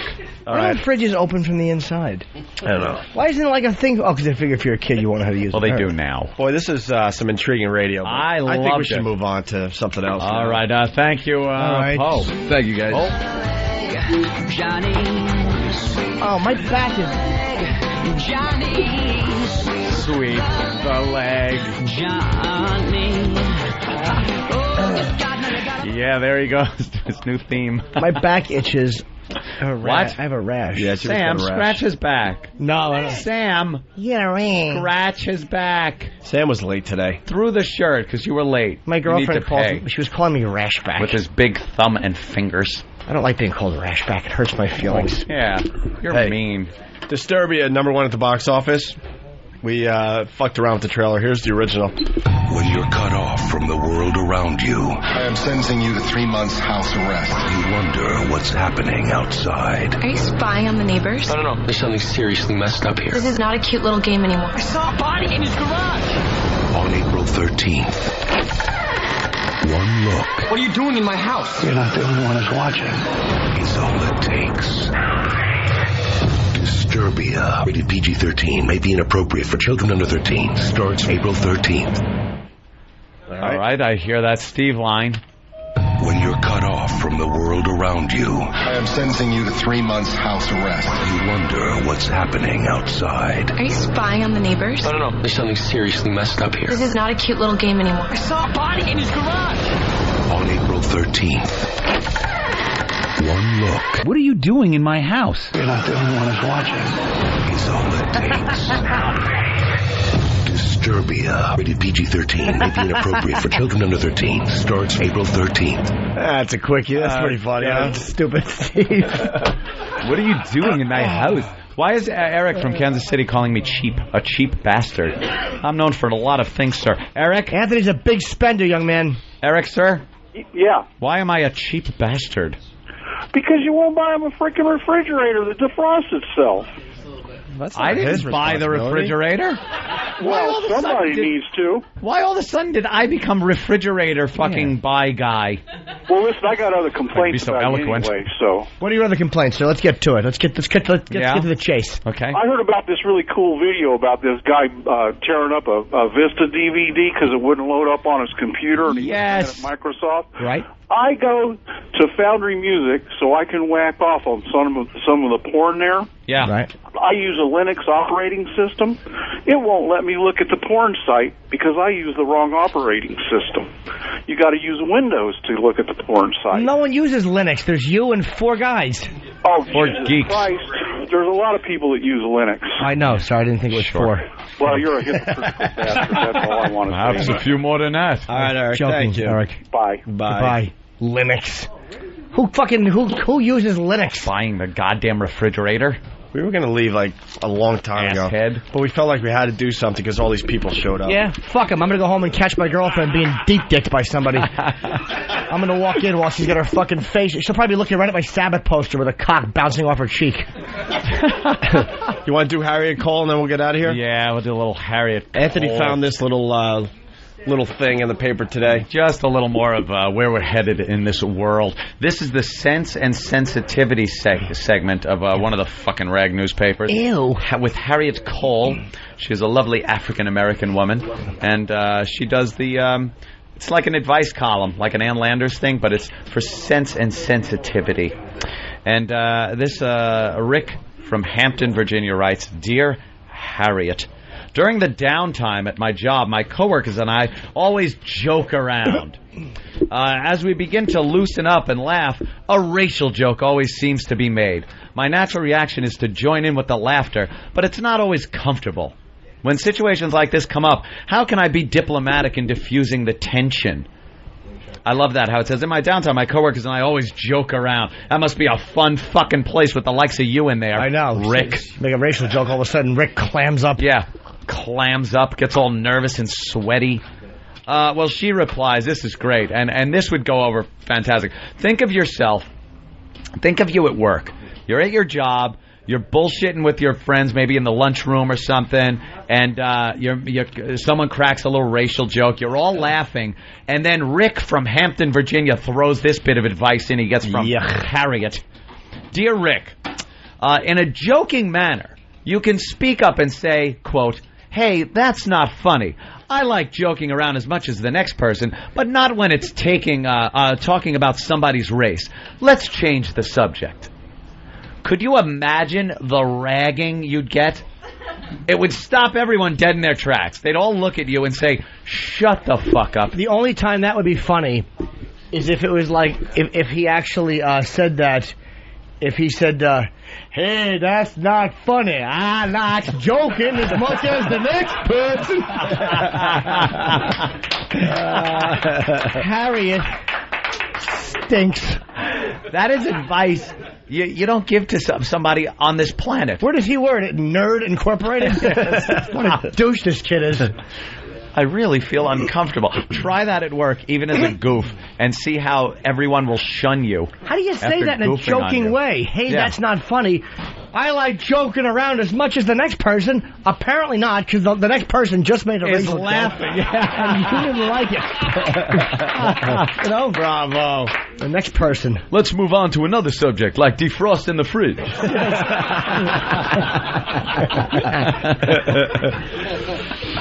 Oh, man, that is the worst piece of advice ever. It stinks. By the way, whenever you say you like doing something as much as the next person, you don't. You don't. Exactly. You don't. Hey, why don't we get out of here? Yeah. I like staying late as much as the next person. Yeah.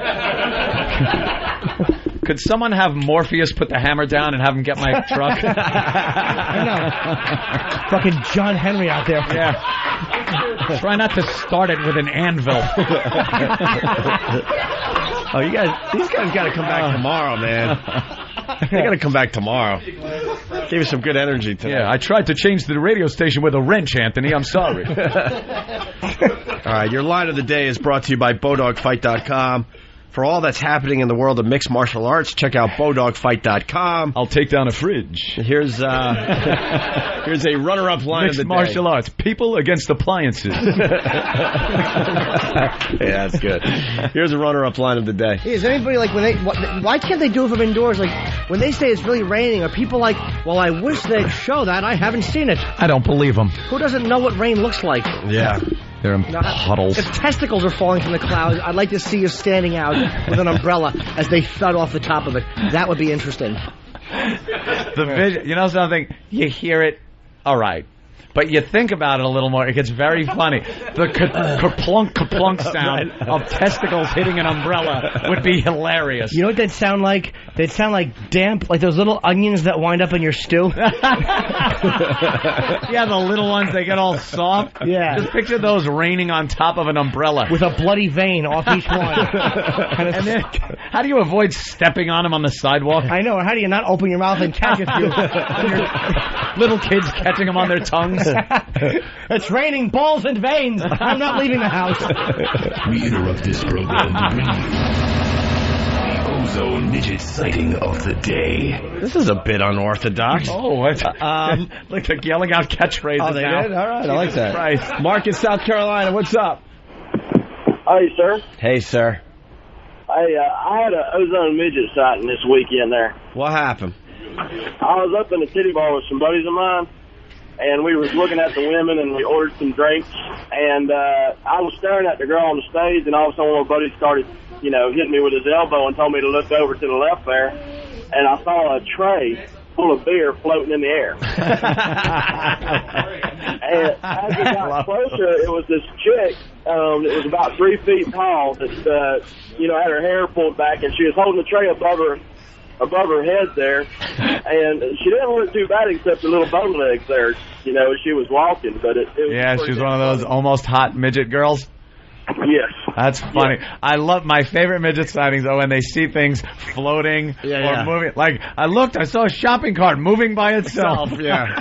That really helps the midget sighting. I love it. So he saw a floating tray of beer and realized a subhuman had it over its head. Hey, Mark, that's good. Quick and to the point. Thank you, sir. Good deal. You're my favorite, Opie. Oh, old school Opie. Meanwhile, back at the show. Testicles from the sky. That's right, Jimmy. I'm not giving you a chance. Why? We're back in the show. Oh, couldn't get that out quickly enough. That's right. We're back discussing testicles bouncing off umbrellas. I bet they would sound like boo, boo, boo, boo, boo, boo. All right. As they hit. Here's spraying real hard. Boo, boo, boo. Here's another runner-up line of the day. Join me and Mikey at a Sunoco station giving away a gallon of gas for 66 cents. You gotta wake up, Mike.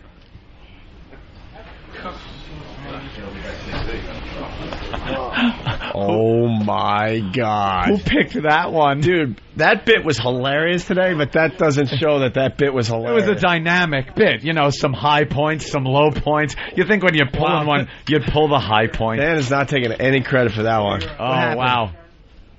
We might have missed one today. Might have. Yeah, here it is. No, sometimes I give very precise time codes to Eric to pull the lines of the day. Then sometimes I say use your judgment. Was that Eric? Yeah, I said pull one of the better lines from that bit. Wow. Can we get him in here, please? That was one like a that was followed by dead air. Yeah. Are there more possible? Maybe the first one where it was like fresh and Eric, everyone. Please come in here.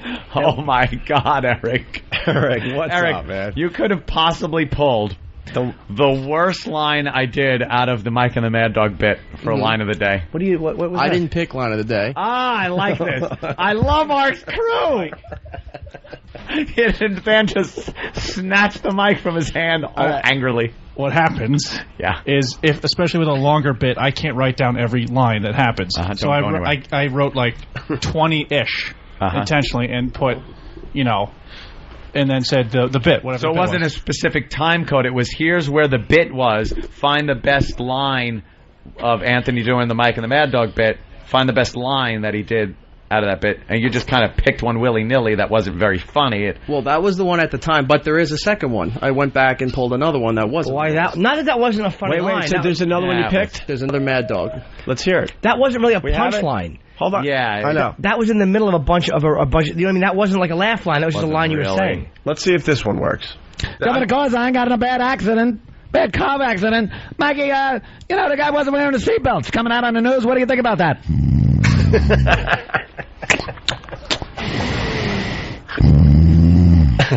Wow.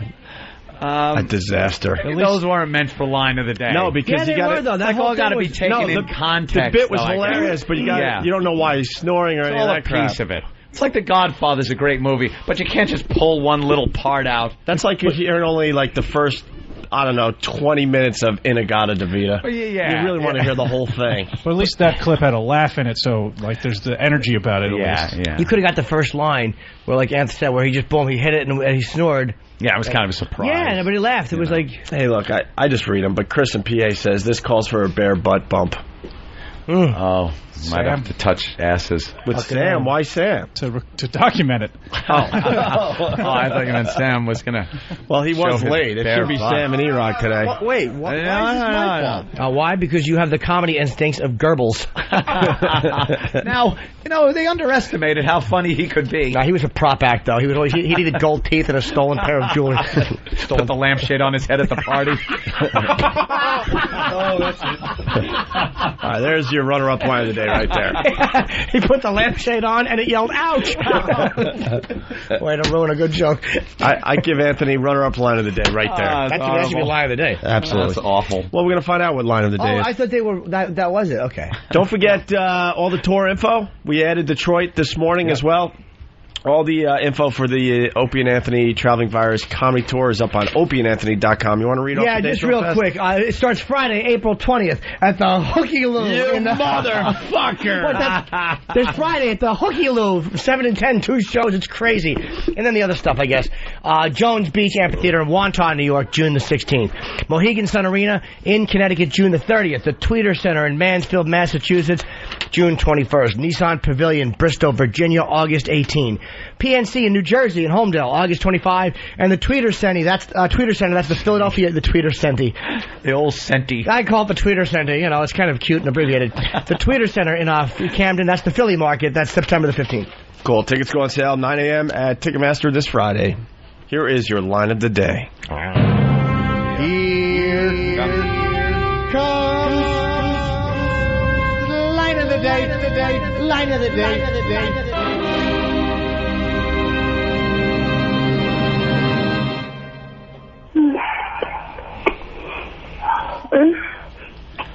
She can't hear me right now. Instant feedback. I'm waiting for Norton's cell phone to ring in the middle of this bit.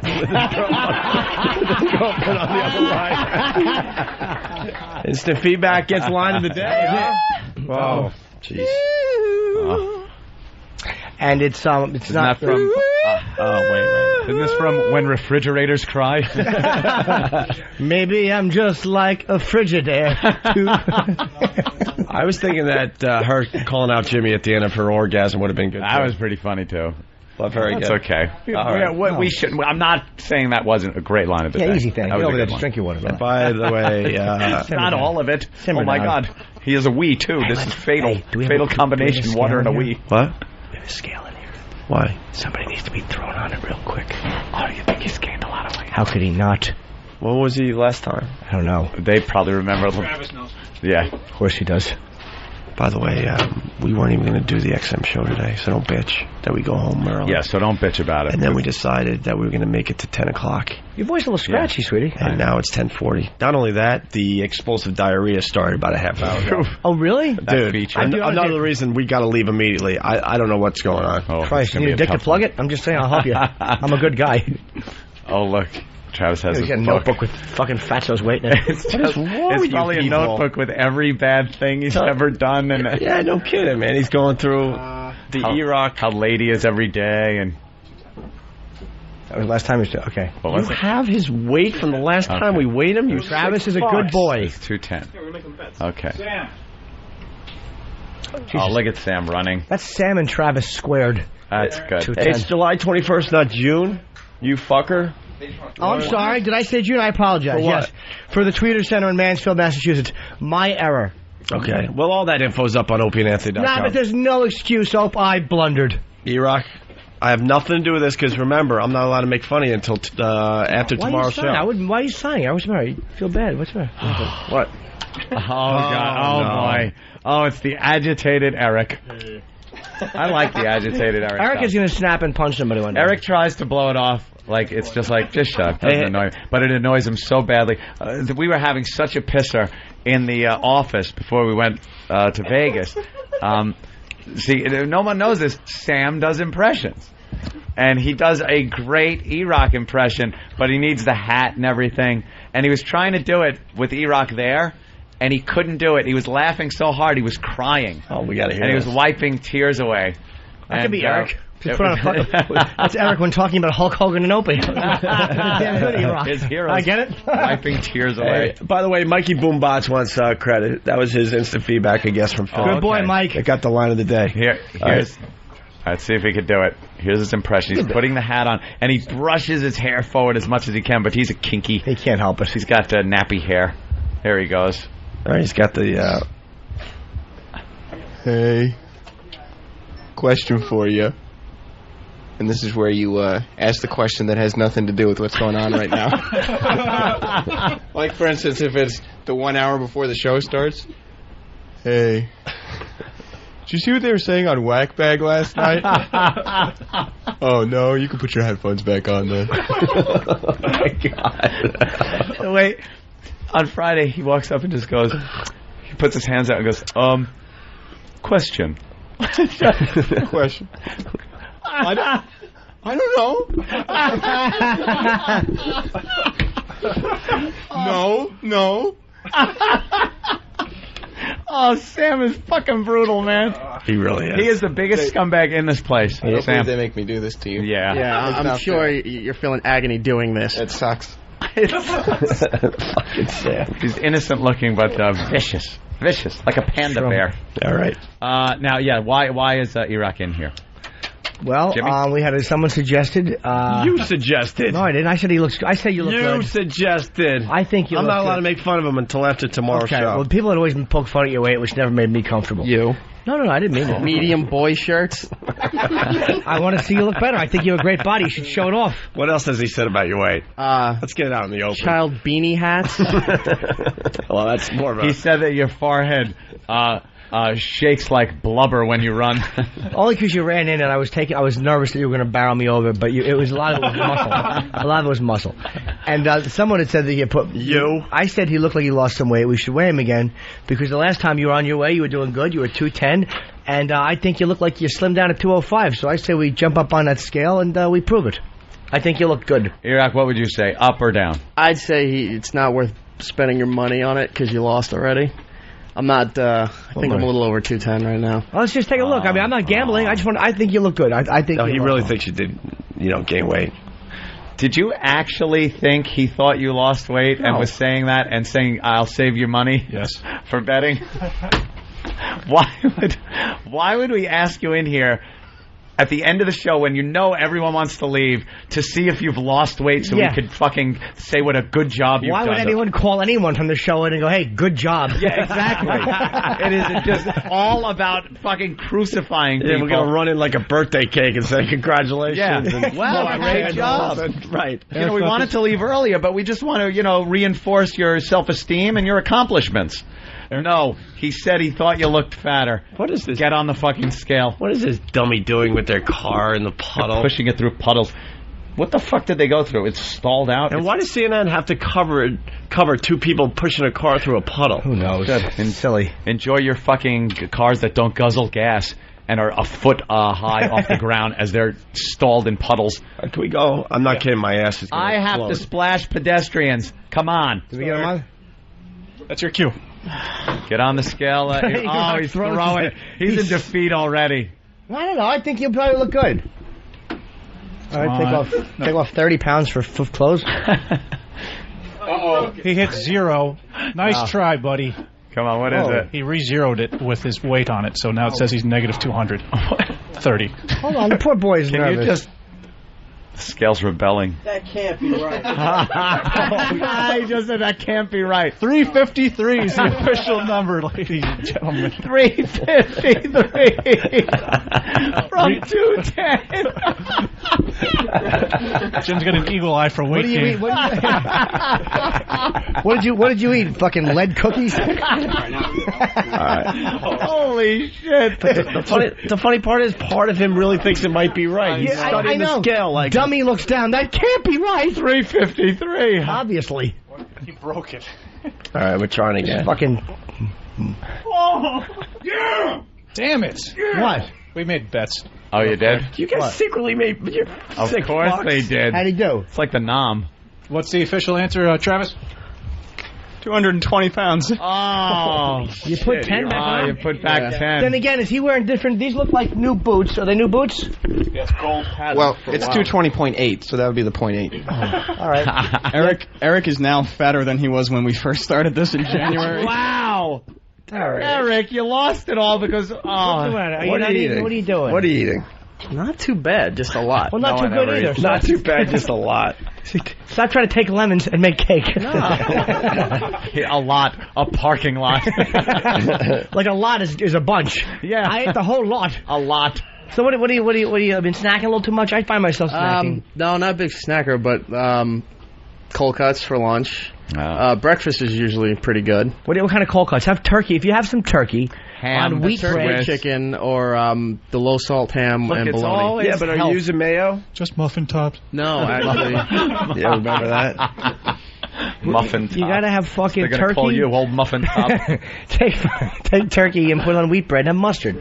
Horseradish mustard. Yeah, a little lettuce and tomato. Horseradish have probably mayo in it, but whatever. Big as a horseradish mustard. Are we actually talking about his diet? It's revolting. We're just trying to find ways to get him, and we have to be polite talk for a second to keep him here. I like how it had to be pointed out that he's bigger than he was when the whole thing started. Oh no! Come on, microphone, please. Bring the mic in there, please. It's right there, readily available. Give it to him. He'll talk. Come on, let's hear it. Steven, get a mic. Got a mic. Let's hear it. We gotta hear this one because it's probably gonna be really rank. Ope's been sick. I can't hear you guys. Yeah, he doesn't have headphones on, but okay. Just heard the door shut. Yeah. Oh, just take your time. No problem here. Jesus. What the fuck? Ouch. Uh-oh. Goes the door. The stall. Nice echo in that bathroom. Good for shitting. Bathroom smells like a fucking zoo, though. This won't make it any better. Is his asshole oscillating? What's that sound?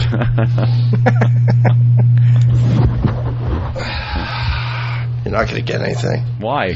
I don't know. Maybe it's a false alarm. He's nervous. You're just scared. Let her rip. Let the courage push that duty out. Relax. Just relax. Just relax. You want to come in there and rub your tummy? No, it's all right. Have Poe chisel it out for you.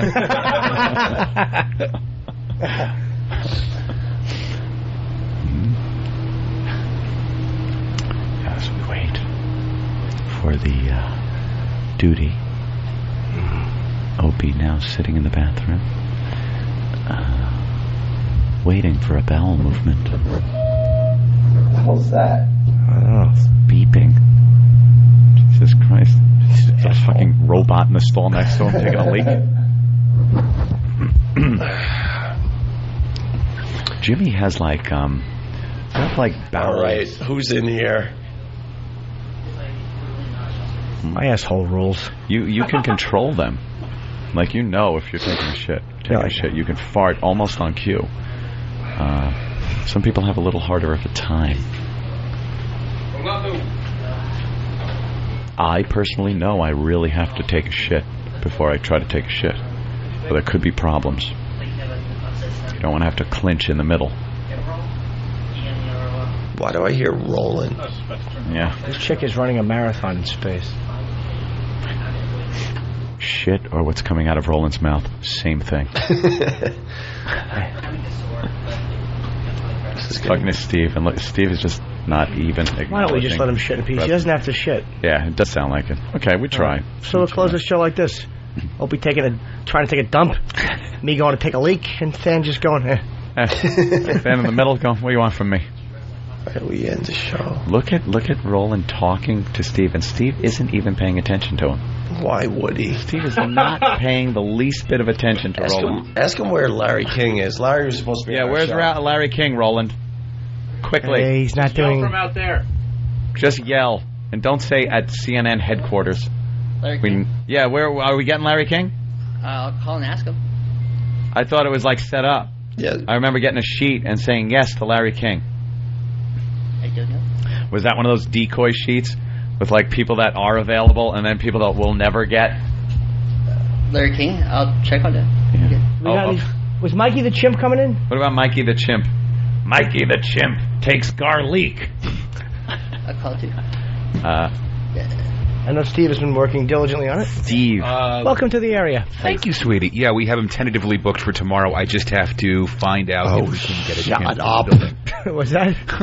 we have to get him in the building? Of course you can. That's racism. That's chimpism. I knew that was coming. It is. Why can't you have a chimp in the building? Love those little things. Thank you. He'll put a diaper on. We're going to get Ozzy in when his new album comes out? It comes out in August. What time is Mikey supposed to come in?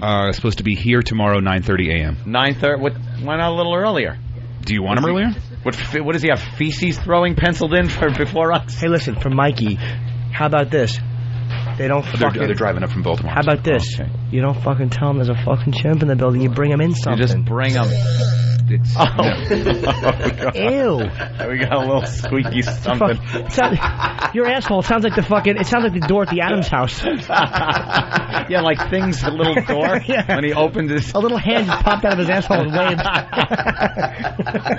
Mail's in. Thank you, thing. Holy crap. Yeah, that was a... This mic says Jim, by the way. That was... Oh, good. Thanks, guys. That's what it sounded like. That was a good one. I hear the belt going on. Yeah, you just can't. Sometimes you gotta go. You think you gotta go, and a little quiet gas seeps out. All right, let's get the fuck out of here. Huh? What do you say? It started from we leave an hour early to it's like 9 minutes till.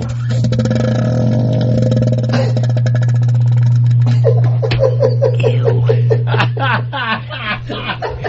Thank God we might have missed that gem. It sounded like you skid your bike tire on a window. Was that awful? Wow. Just laugh. I know. There's nothing that makes a man giggle. Like shit and fart sounds. Yeah, there's people in here, too. Who gives a fuck? Can we end the show, please? Wait, one more. One more sound, please. I don't think I have any more. Maybe I do. Oh, my God. That just stinks. Oh, my God. Oh, I got to go pee, so. E-Rock, you can't bounce people from Pal Talk for calling you fat. Exactly. How do you bounce? I thought only I had bounce power. Oh, well. Oh, okay. You're a liar. All right. Let's get out of here, then. Bye, guys. You done, Hope? I'll come in there and check your bottom. Yeah, we'll all come in, and I'm not going in there. It stinks in there. Okay. We'll see you tomorrow on these very airwaves. And Jimmy. Oh, wait. Anything? Hucky Lou. Yeah, go ahead, Jimmy. I'll give you a warning. This Friday, April 20th, the Hucky Lou. It's the Comedy Connection in Chicopee, Mass. First time ever there. And 2 shows, 7 and 10:30. 413-593-5522. 413-593.